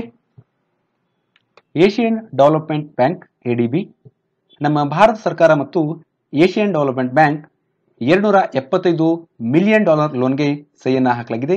ಇದರ ಮುಖ್ಯ ಉದ್ದೇಶ ಅಂದ್ರೆ ಈ ಒಂದು ಹಣವನ್ನ ಮಧ್ಯಪ್ರದೇಶದ 64 ಸ್ಮಾಲ್ ಟೌನ್ಸ್ಗಳಿಗೆ ಅಲ್ಲಿ ಅರ್ಬನ್ ಸರ್ವಿಸ್ಗಳನ್ನ ಇಂಪ್ರೂವ್ ಮಾಡೋಗೋಸ್ಕರ, ನಗರಗಳನ್ನ ಅಭಿವೃದ್ಧಿ ಮಾಡೋಗೋಸ್ಕರ ಈ ಹಣಕ್ಕೆ ಸಹಿಯನ್ನ ಹಾಕಲಾಗಿದೆ. ಅದು ಏಷಿಯನ್ ಡೆವಲಪ್ಮೆಂಟ್ ಬ್ಯಾಂಕ್ ಮತ್ತು ನಮ್ಮ ಭಾರತ ಸರ್ಕಾರ ನಡುವೆ ಮಧ್ಯ ಈ ಒಂದು ಲೋನ್ಗೆ ಸಹಿಯನ್ನು ಹಾಕಲಾಗಿದೆ. ಸೊ ಏಷಿಯನ್ ಡೆವಲಪ್ಮೆಂಟ್ ಬಗ್ಗೆ ನಾವು ತಿಳ್ಕೊಂಡ Asian development bank ADB, okay, ಇದು ಫಾರ್ಮ್ ಆಗಿದ್ದು 1966ರಲ್ಲಿ. ಇದು ಒಂದು ಮಲ್ಟಿಲ್ಯಾಟ್ರಲ್ ಡೆವಲಪ್ಮೆಂಟ್ ಬ್ಯಾಂಕ್. ಸೊ ಇದರ ಪರ್ಪೋಸ್ ಏನಂದ್ರೆ ಏಷಿಯನ್ ಡೆವಲಪ್ಮೆಂಟ್ ಬ್ಯಾಂಕ್ದು ಸೋಷಿಯಲ್ ಅಂಡ್ ಎಕಾನಮಿಕ್ ಡೆವಲಪ್ಮೆಂಟ್, ಅಂದ್ರೆ ಸೋಷಿಯಲ್ ಮತ್ತು ಎಕಾನಮಿಕ್, ಸಾಮಾಜಿಕ ಮತ್ತು ಆರ್ಥಿಕವಾಗಿ ಅಭಿವೃದ್ಧಿಪಡಿಸುವುದರಲ್ಲಿ ಈ ADB ಏಷಿಯನ್ ಡೆವಲಪ್ಮೆಂಟ್ ಬ್ಯಾಂಕ್ ಕೆಲಸವನ್ನ ಮಾಡುತ್ತೆ. ಏಷಿಯನ್ ಡೆವಲಪ್ಮೆಂಟ್ ಬ್ಯಾಂಕ್ನ ಹೆಡ್ ಕ್ವಾರ್ಟರ್ಸ್ ಇರುವುದು ಮನಿಲಾ, ಮೆಟ್ರೋ ಮನಿಲಾ, ಫಿಲಿಪೈನ್ಸ್ನ ಮೆಟ್ರೋ ಮನಿಲಾದಲ್ಲಿ ಇದರ ಹೆಡ್ ಕ್ವಾರ್ಟರ್ಸ್ ಇದೆ. ಇದು ರೀಜನ್ ಸರ್ವ್ ಮಾಡೋದು, ಪ್ರದೇಶಗಳನ್ನು ಸರ್ವ್ ಮಾಡೋದು ಏಷ್ಯಾ ಪೆಸಿಫಿಕ್. ಇದರ ಮೆಂಬರ್ಶಿಪ್ ಕಂಟ್ರಿಗಳು 67. ಇದರ ಪ್ರೆಸಿಡೆಂಟ್ ತಕೆಹಿಕೋ ನಕವು. ಹಾಗೆ ಏಷಿಯನ್ ಡೆವಲಪ್ಮೆಂಟ್ ಬ್ಯಾಂಕ್ನ ಅದರಲ್ಲಿ ಸಬ್ಸ್ಕ್ರೈಬ್ಡ್ ಕ್ಯಾಪಿಟಲ್ ನಮ್ಮ ಭಾರತದಿರುವುದು 6.359% ಮತ್ತು ವೋಟಿಂಗ್ ಪವರ್ ಇರುವುದು ನಮ್ಮ ಭಾರತಕ್ಕೆ 5.386. ಓಕೆ, ರಾಷ್ಟ್ರಪತಿ ಚುನಾವಣೆ ಜುಲೈ 17ರಂದು ನಡೆಯಲಿದೆ. ರಾಷ್ಟ್ರಪತಿ ಚುನಾವಣೆಗೆ NDA ಅಭ್ಯರ್ಥಿಯಾಗಿ ಶ್ರೀರಾಮನಾಥ್ ಕೋವಿಂದ್ ಅವರು ಆಯ್ಕೆಯಾಗಿದ್ದಾರೆ. ಇವರು ಬಿಹಾರದ ಗವರ್ನರ್ ಆಗಿ ಕಾರ್ಯವನ್ನು ಮಾಡ್ತಾ ಇದ್ರು. ಇವರು ಈಗ ರಾಜೀನಾಮೆಯನ್ನ ಕೊಟ್ಟಿದ್ದಾರೆ ಮತ್ತು ಪ್ರೆಸಿಡೆಂಟ್ ಅವರು ಅದನ್ನು ಅಕ್ಸೆಪ್ಟ್ ಮಾಡಿದ್ದಾರೆ. ಅದನ್ನು ಅಕ್ಸೆಪ್ಟ್ ಮಾಡಿ ಈಗ ರಾಷ್ಟ್ರಪತಿಯವರು ವೆಸ್ಟ್ ಬೆಂಗಾಲ್ನ ಗವರ್ನರ್ ಆಗಿರುವ ಶ್ರೀ ಕೇಶರಿನಾಥ್ ತ್ರಿಪಾಠಿ ಅವರಿಗೆ ಅಡಿಷನಲ್ ಚಾರ್ಜ್ ಕೊಟ್ಟು ಬಿಹಾರದ ಗವರ್ನರ್ ಆಗಿ ಆಕ್ಟಿಂಗ್ ಗವರ್ನರ್ ಆಗಿ ಕೆಲಸ ಮಾಡಬೇಕಂತ ರಾಷ್ಟ್ರಪತಿಯವರು ಅವರಿಗೆ ಅಪಾಯಿಂಟ್ ಅನ್ನ ಮಾಡಿದ್ದಾರೆ. ಈ ಗವರ್ನರ್ ಹುದ್ದೆಗೆ ಸೇರ್ಬೇಕಂದ್ರೆ ಏನೇನು ಕ್ವಾಲಿಫಿಕೇಶನ್ ಬೇಕಂತ ನಾವು ತಿಳ್ಕೊಂಡ. ನಮ್ಮ ಭಾರತ ಸಂವಿಧಾನದ ಪ್ರಕಾರ 157 ಮತ್ತು 158ನೇ ಆರ್ಟಿಕಲ್ ಏನು ಹೇಳುತ್ತಂದ್ರೆ ಗವರ್ನರ್ ಹುದ್ದೆಗೆ ಬೇಕಾದ ಅಗತ್ಯಗಳು, ಎಲಿಜಿಬಿಲಿಟಿ ಅನ್ನ ಅದು ಸ್ಪೆಸಿಫೈ ಮಾಡುತ್ತೆ. ಒಬ್ಬ ಗವರ್ನರ್ ಗವರ್ನರ್ ಹುದ್ದೆಗೆ ಸೇರ್ಬೇಕಾದ್ರೆ ಅವರು ಭಾರತ ಪ್ರಜೆ ಆಗಿರಬೇಕು, 35 ವರ್ಷ ಕನಿಷ್ಠ ಅವರಿಗೆ ವಯಸ್ಸಾಗಿರಬೇಕು, ಮತ್ತೆ ಅವರು ಪಾರ್ಲಿಮೆಂಟ್ನ ಸದಸ್ಯರಾಗಿರಬಾರ್ದು, ಮೆಂಬರ್ ಆಗಿರಬಾರ್ದು, ರಾಜ್ಯಸಭೆ ಇರ್ಬೋದು, ಲೋಕಸಭೆ ಇರ್ಬೋದು ಮತ್ತು ಸ್ಟೇಟ್ ಲೆಜಿಸ್ಲೇಟಿವ್ ವಿಧಾನಸಭೆದು ಅವರು ಮೆಂಬರ್ ಆಗಿರಬಾರ್ದು, ಮತ್ತೆ ಯಾವುದೇ ಒಂದು ಆಫೀಸ್ ಆಫ್ ಪ್ರಾಫಿಟ್ ಅವರು ಹೊಂದಿರಬಾರ್ದು. ಓಕೆ, ಮತ್ತೆ ರಾಷ್ಟ್ರಪತಿಯವರು ಗವರ್ನರ್ನ ನೇಮಕ ಮಾಡ್ತಾರೆ ಮತ್ತೆ ಎಲಿಮಿನೇಟು ಅವ್ರು ಮಾಡಬಹುದು. ಎರಡೂ ಒಂದು ಅಧಿಕಾರ ರಾಷ್ಟ್ರಪತಿಯವರಿಗೆ ಇದೆ. ಅಕ್ಕ ಮಹಾದೇವಿ ವಿಶ್ವವಿದ್ಯಾಲಯ ಕರ್ನಾಟಕದ ಯಾವ ಜಿಲ್ಲೆಯಲ್ಲಿದೆ? ಇದು ವಿಜಯಪುರ ಜಿಲ್ಲೆಯಿದೆ. ಇತ್ತೀಚೆಗೆ ಇದಕ್ಕೆ ನಾಮಕರಣ ಮಾಡಿದ್ದಾರೆ. ಮೊದಲು ಕರ್ನಾಟಕ ಮಹಿಳಾ ವಿಶ್ವವಿದ್ಯಾಲಯ ಅಂತ ಇದಕ್ಕೆ ಹೆಸರಿತ್ತು. ಇತ್ತೀಚೆಗೆ ಇದಕ್ಕೆ ಅಕ್ಕ ಮಹಾದೇವಿ ವಿಶ್ವವಿದ್ಯಾಲಯ ಅಂತ ಹೆಸರನ್ನ ಕೊಟ್ಟಿದ್ದಾರೆ. ಇದು ವಿಜಯಪುರದಲ್ಲಿದೆ. 2017ರ ಫ್ರೆಂಚ್ ಓಪನ್ ಟೆನ್ನಿಸ್ ಟೂರ್ನಿ ಮಹಿಳಾ ಸಿಂಗಲ್ಸ್ ವಿಭಾಗದ ವಿಜೇತರು ಜೆಲೆನಾ ಓಸ್ಟಾಪೆಂಕೋ. ಇದರ ಬಗ್ಗೆ ಡಿಸ್ಕಸ್ ಮಾಡಿದ್ದೆ. ಭಾರತದ ಯಾವ ಕ್ರೀಡೆಗೆ ಮುಖ್ಯ ಕೋಚ್ ಆಗಿ ಜೋರಾನ್ ವಿಜಿಕ್ ಅವರನ್ನ ನೇಮಕ ಮಾಡಲಾಗಿದೆ? ಭಾರತದ ಮಹಿಳಾ ಬಾಸ್ಕೆಟ್ಬಾಲ್ ತಂಡಕ್ಕೆ ಜೋರಾನ್ ವಿಜಿಕ್ ಅವರನ್ನ ನೇಮಕ ಮಾಡಲಾಗಿದೆ ಕೋಚ್ ಆಗಿ. ಇಂಡೋನೇಷ್ಯಾ ಸೂಪರ್ ಸೀರೀಸ್ ಬ್ಯಾಡ್ಮಿಂಟನ್ ಟೂರ್ನಿಯ ಪುರುಷರ ಸಿಂಗಲ್ಸ್ ವಿಭಾಗದಲ್ಲಿ ಪ್ರಶಸ್ತಿ ಗೆದ್ದ ಭಾರತದ ಆಟಗಾರ Kidambi Srikanth. Statue of unity Sardar Vallabhbhai Patel ಪ್ರತಿಮೆ ಇದು ಗುಜರಾತ್ನಲ್ಲಿ ಇದೆ, ಅಲ್ಲಿ ನಿರ್ಮಾಣವಾಗಿದೆ ಇತ್ತೀಚೆಗೆ. ಓಕೆ, ರಾಜ್ಯದಲ್ಲಿರುವ ಏಕೈಕ ಕೇಂದ್ರೀಯ ವಿಶ್ವವಿದ್ಯಾಲಯ ಇದು ಕಲಬುರಗಿಯಲ್ಲಿದೆ. ರಾಷ್ಟ್ರೀಯ ಗಣಿತಶಾಸ್ತ್ರ ದಿನವನ್ನ ಇದು ಡಿಸೆಂಬರ್ 22ರಂದ ಆಚರಿಸಲಾಗುತ್ತದೆ. ಪ್ರತಿ ವರ್ಷ ಡಿಸೆಂಬರ್ 22ರಂದು ರಾಷ್ಟ್ರೀಯ ಗಣಿತಶಾಸ್ತ್ರ ದಿನವನ್ನಾಗಿ ಆಚರಿಸಲಾಗುತ್ತದೆ. ದಿ ಜಂಗಲ್ ಬುಕ್ ಗ್ರಂಥ ಬರೆದವರು ರುಡ್ಯಾರ್ಡ್ ಕಿಪ್ಲಿಂಗ್. ವಿಶ್ವವಿದ್ಯಾಲಯಗಳಲ್ಲಿ ಯೋಗ ಶಿಕ್ಷಣ ಅಳವಡಿಕೆ ಕುರಿತು ವರದಿ ನೀಡಿದ ಸಮಿತಿ HR ನಾಗೇಂದ್ರ ಸಮಿತಿ. ಮಾಜಿ ಸೈನಿಕರಿಗೆ ಜಾರಿಗೊಳಿಸಲು ಉದ್ದೇಶಿಸಿರುವ ಒನ್ ರ್ಯಾಂಕ್ ಒನ್ ಪೆನ್ಷನ್ ಯೋಜನೆ ಪರಿಶೀಲನೆಗೆ ನೇಮಕಗೊಂಡ ಸಮಿತಿ L ನರಸಿಂಹ ರೆಡ್ಡಿ ಸಮಿತಿ. These are very very important questions. ಯಾಕಂದ್ರೆ ನಾನು ನ್ಯೂಸ್ ಅಲ್ಲಿ ಏನೇನು ಕರೆಂಟ್ ಅಫೇರ್ಸ್ ಅಲ್ಲಿ ಡಿಸ್ಕಸ್ ಮಾಡ್ತಿದ್ದೇನೆ ಅದರ ಮೇಲೆ ಕ್ವಶನ್ಸ್ ಫ್ರೇಮ್ ಆಗಿರೋದಿದೆವು. ನೋಡಿ, ಜೀತು ರಾಯ್ ಮತ್ತು ಹೀನಾ ಸಿದ್ದು ಇವ್ರ ಬಗ್ಗೆ ನಾನು ಡಿಸ್ಕಸ್ ಮಾಡಿದೆ. ಜೀತು ರಾಯ್ ಮತ್ತು ಹೀನಾ ಸಿದ್ದು ಇವರು ಶೂಟಿಂಗ್ ಕ್ರೀಡೆಗೆ ಸಂಬಂಧಪಟ್ಟಿದ್ದಾರೆ. ಇತ್ತೀಚೆಗೆ ಇವರು ಪ್ರಶಸ್ತಿಯನ್ನು ಪಡೆದುಕೊಂಡಿರು. ತಮಿಳುನಾಡಿನ ಟೆನ್ಕಾಶಿನಲ್ಲಿರುವ ಯಾವ ಬಂದರ ಸಂಸ್ಥೆ ಸಬ್ಕಾ ಸಾಥ್ ಸಬ್ಕಾ ವಿಕಾಸ್ ಸಮ್ಮೇಳನ ಕಾರ್ಯಕ್ರಮವನ್ನು ಆಯೋಜಿಸಿದೆ? ತಮಿಳುನಾಡಿನ ಟೆನ್ಕಾಶಿನಲ್ಲಿರುವ ವಿಒ ಚಿದಂಬರನಾರ್ ಬಂದರು ಸಂಸ್ಥೆ ಇತ್ತೀಚೆಗೆ ಸಬ್ಕಾ ಸಾಥ್ ಸಬ್ಕಾ ವಿಕಾಸ್ ಎಂಬ ಒಂದು ಸಮ್ಮೇಳನ ಕಾರ್ಯಕ್ರಮವನ್ನು ಆಯೋಜಿಸಿತ್ತು. 300 ಏಕದಿನ ಪಂದ್ಯಗಳನ್ನು ಆಡಿದ ಸಾಧನೆ ಮಾಡಿದ ಅಂದರೆ 3 ದಿನ 300 ಏಕದಿನ ಪಂದ್ಯಗಳನ್ನು ಆಡಿದ ಸಾಧನೆ ಮಾಡಿದ ಭಾರತದ 5ನೇ ಕ್ರಿಕೆಟ್ ಆಟಗಾರ Yuvraj Singh. Child rights and you ಸಂಸ್ಥೆ ಬಿಡುಗಡೆ ಮಾಡಿದ ಇತ್ತೀಚಿನ ವರದಿ ಪ್ರಕಾರ ಯಾವ ರಾಜ್ಯದಲ್ಲಿ ಅತಿ ಹೆಚ್ಚು ಬಾಲ ಕಾರ್ಮಿಕರಿದ್ದಾರೆ? Child rights and you CRY ಈ ಒಂದು ಸಂಸ್ಥೆ ವರದಿಯನ್ನು ಬಿಡುಗಡೆ ಮಾಡಿದೆ. ಇದು ಬಾಲ ಕಾರ್ಮಿಕರಿಗೆ ಸಂಬಂಧಪಟ್ಟ. ಸೊ ಇದರ ಪ್ರಕಾರ ನಮ್ಮ ದೇಶದಲ್ಲಿ ಉತ್ತರ ಪ್ರದೇಶದಲ್ಲಿ ಹೆಚ್ಚು ಬಾಲ ಕಾರ್ಮಿಕರಿದ್ದಾರೆ. ನೆಕ್ಸ್ಟ್ ಇರೋದು ಬಿಹಾರದಲ್ಲಿ, ಥರ್ಡ್ ಮಹಾರಾಷ್ಟ್ರ. ಇತ್ತೀಚೆಗೆ ಕ್ವಶನ್ಸು ಹೇಗೆ ಕೇಳ್ತದೆ ಅಂದರೆ ಅತಿ ಹೆಚ್ಚು ಕೇಳ್ತದೆ, ಅತಿ ಕಡಿಮೆ ಕೇಳ್ತದೆ, ಮತ್ತು ಮಧ್ಯದಲ್ಲಿರುವ ಅಂದರೆ ಸೆಕೆಂಡ್ ಥರ್ಡ್ ಅವು ಸಹಿತ ಹೊಂದಿಸಿ ಬರೆಯಲ್ಲಿ ಕೊಟ್ಟು ಕೇಳ್ತದೆ. ಹಾಗೆ ನೀವು ಆದಷ್ಟು ಈ ಒಂದು ಪಟ್ಟಿಯನ್ನು ಬಿಡುಗಡೆ ಆಗಿದರೆ ಯಾವುದಾದ್ರೂ ಅದರಲ್ಲಿ 4 ರಿಂದ 5 ಹೆಸರುಗಳನ್ನ ನೆನ್ಪಿಟ್ಕೊಡ್ರಿ. ಓಕೆ. ಯುಗ ಪುರುಷ್ ಭಾರತ ರತ್ನ ಅಟಲ್ಜಿ ಈ ಪುಸ್ತಕದ ಕರ್ತೃ ರಮೇಶ್ ಪೋಖ್ರಿಯಾಲ. ಡೇವಿಡ್ ಗ್ರಾಸ್ಮನ್ ಅವರ ಯಾವ ಕೃತಿಗಾಗಿ 2017ರ ಅಂತಾರಾಷ್ಟ್ರೀಯ ಮ್ಯಾನ್ ಬುಕರ್ ಪ್ರಶಸ್ತಿ ಲಭಿಸಿದೆ? ಡೇವಿಡ್ ಗ್ರಾಸ್ಮನ್ ಇವರಿಗೆ A horse walks into A bar ಎಂಬ ಒಂದು ಕೃತಿಗಾಗಿ ಇವರಿಗೆ ಅಂತಾರಾಷ್ಟ್ರೀಯ ಮ್ಯಾನ್ ಬುಕರ್ ಪ್ರಶಸ್ತಿ ಅದು ಈ ವರ್ಷ 2017ರ ಪ್ರಶಸ್ತಿ ಇವರಿಗೆ ಲಭಿಸಿದೆ. ವಿಶ್ವ ಹಿರಿಯ ದುರುಪಯೋಗ ಜಾಗೃತಿ ದಿನ, world elder abuse awareness day, ಇದು ಜೂನ್ 15ರಂದು ಆಚರಿಸಲಾಗುತ್ತದೆ. ಕಪ್ಪು ಕುಳಿಗಳನ್ನು ಅಧ್ಯಯನ ಮಾಡಲು ಈಚೆಗೆ ಯಾವ ದೇಶ ತನ್ನ ಮೊದಲ ಎಕ್ಸ್ರೇ ಬಾಹ್ಯಾಕಾಶ ದೂರದರ್ಶಕ ಉಪಯೋಗಿಸಿದೆ? ಇದು ಚೀನಾ. ಈಚೆಗೆ ಅಣುಯಂತ್ರ ಎನ್ನುವ ಒಂದು ಯಾವ ರಾಜ್ಯ ಸರ್ಕಾರ ಪ್ರಾರಂಭಿಸಿದ ವಿಭಿನ್ನ ಸಾಮರ್ಥ್ಯದವರ ಸಬಲೀಕರಣ ಕಾರ್ಯಕ್ರಮ? ಇದು ಪ್ರಾರಂಭ ಮಾಡಿದವರು ಈ ಒಂದು ಯೋಜನೆ ಕೇರಳದವರು. ಉತ್ತರ ಪ್ರದೇಶದ ಮೊದಲ ಪ್ರಾದೇಶಿಕ ರೇಷ್ಮೆ ಸಂಶೋಧನಾ ಮತ್ತು ಉತ್ಪಾದನಾ ಕೇಂದ್ರವನ್ನ ಗೋರಖ್ಪುರದಲ್ಲಿ ಸ್ಥಾಪಿಸಲು ಉದ್ದೇಶಿಸಲಾಗಿದೆ. ಓಕೆ. ಭಾರತದ ಮೂಲದ ಲಿಯೋ ವರದ್ಕರ್ ಇವರು ಐರ್ಲೆಂಡ್ನ ದೇಶದ ಪ್ರಧಾನಿಯಾಗಿ ನೇಮಕರಾಗಿದ್ದಾರೆ. Thank you so much. ಒಂದು ವೇಳೆ ನನ್ನ ವಿಡಿಯೋ ಲೈಕ್ ಆದರೆ ಪ್ಲೀಸ್ ಲೈಕ್ ಮಾಡ್ರಿ, ಶೇರ್ ಮಾಡ್ರಿ, ಸಬ್ಸ್ಕ್ರೈಬ್ ಮಾಡ್ರಿ. ಸಬ್ಸ್ಕ್ರೈಬ್ ಮಾಡೋಕ್ಕೋಸ್ಕರ ನೀವು ಯೂಟ್ಯೂಬ್ ವೆಬ್ಸೈಟ್ಗೆ ಹೋಗಿ ಸರ್ಚ್ ಬಾಕ್ಸ್ನಲ್ಲಿ KPC ಟ್ಯೂಟರ್ ಅಂತ ಸರ್ಚ್ ಮಾಡಿದಾಗ ನಿಮಗೆ ಈ ಥರ ಒಂದು ಪೇಜ್ ಬರುತ್ತೆ. ನಿಮ್ಮ ರೈಟ್ ಹ್ಯಾಂಡ್ ಸೈಡಲ್ಲಿ ಸಬ್ಸ್ಕ್ರೈಬರ್ ಅಂತ ಒಂದು ಆಪ್ಷನ್ ಇದೆ, ಅದರ ಮೇಲೆ ಕ್ಲಿಕ್ ಮಾಡಿದ್ರೆ ನನ್ನ ಚಾನೆಲ್ನ ಸಬ್ಸ್ಕ್ರೈಬರ್ ಆಗಿರ್ತೀರ ನೀವು. ಇದರ ಮುಖ್ಯ ಉದ್ದೇಶ ಏನಂದರೆ ಸಬ್ಸ್ಕ್ರೈಬ್ಗೆ ಯಾವುದೇ ಒಂದು ಚಾರ್ಜ್ ಇಲ್ಲ, ಮತ್ತು ಸಬ್ಸ್ಕ್ರೈಬ್ ಆಗೋದ್ರಿಂದ ನಿಮಗೆ ನಾನು ಯಾವುದೊಂದು ಹೊಸ ವಿಡಿಯೋ ಬಿಟ್ಟಾಗ ನಿಮಗೆ ನೋಟಿಫಿಕೇಶನ್ ಬರುತ್ತೆ, ಗೊತ್ತಾಗುತ್ತೆ, ಇಮಿಡಿಯೇಟಾಗಿ ನೀವು ನೋಡ್ಬೋದು. ಅದೇ ರೀತಿ ಇದರ PDF ನಿಮಗೆ ಬೇಕಾದರೆ ನೀವು KPC ಟ್ಯೂಟರ್ ಅಂತ ನಂದು ಒಂದು ಟೆಲಿಗ್ರಾಮ್ ಚಾನಲ್ ಇದೆ. ಆ ಟೆಲಿಗ್ರಾಮ್ ಚಾನಲ್ ನೀವು ಜಾಯ್ನ್ ಆಗಿ ಇಲ್ಲಿ ಲಿಂಕನ್ನು ಕೊಟ್ಟಿದ್ದೀನಿ. ಅಥವಾ KPC ಟ್ಯೂಟರ್ ಅಂತ ನೀವು ಸರ್ಚ್ ಬಾಕ್ಸ್ನಲ್ಲಿ ಟೆಲಿಗ್ರಾಮಲ್ಲಿ ಸರ್ಚ್ ಬಾಕ್ಸ್ನಲ್ಲಿ ಕೊಟ್ಟಾಗ ಅಲ್ಲಿ ನಿಮಗೆ ನನ್ನ ಚಾನಲ್ನ ಹೆಸರು ಮೂಡುತ್ತೆ, ಮತ್ತು ನೀವು ಅಲ್ಲಿ ಜಾಯ್ನ್ ಆಗ್ಬೋದು. ಸೊ ಇದರ ಲಿಂಕನ್ನು ಈ ಒಂದು PDF ಅನ್ನು ಡೌನ್ಲೋಡ್ ಮಾಡೋಕ್ಕೋಸ್ಕರ ಲಿಂಕನ್ನು ಸಹಿತ ನಾನು ಡಿಸ್ಕ್ರಿಪ್ಷನ್ ಬಾಕ್ಸಲ್ಲಿ ಕೊಟ್ಟಿರ್ತೀನಿ ಈ ಒಂದು ಯೂಟ್ಯೂಬ್ ವಿಡಿಯೋದಲ್ಲಿ. ಸೊ ಅಲ್ಲಿ ಸಹಿತ ಹೋಗಿ ನೀವು PPT ಅನ್ನು ಡೌನ್ಲೋಡ್ ಮಾಡ್ಕೋಬೋದು. Okay, thank you.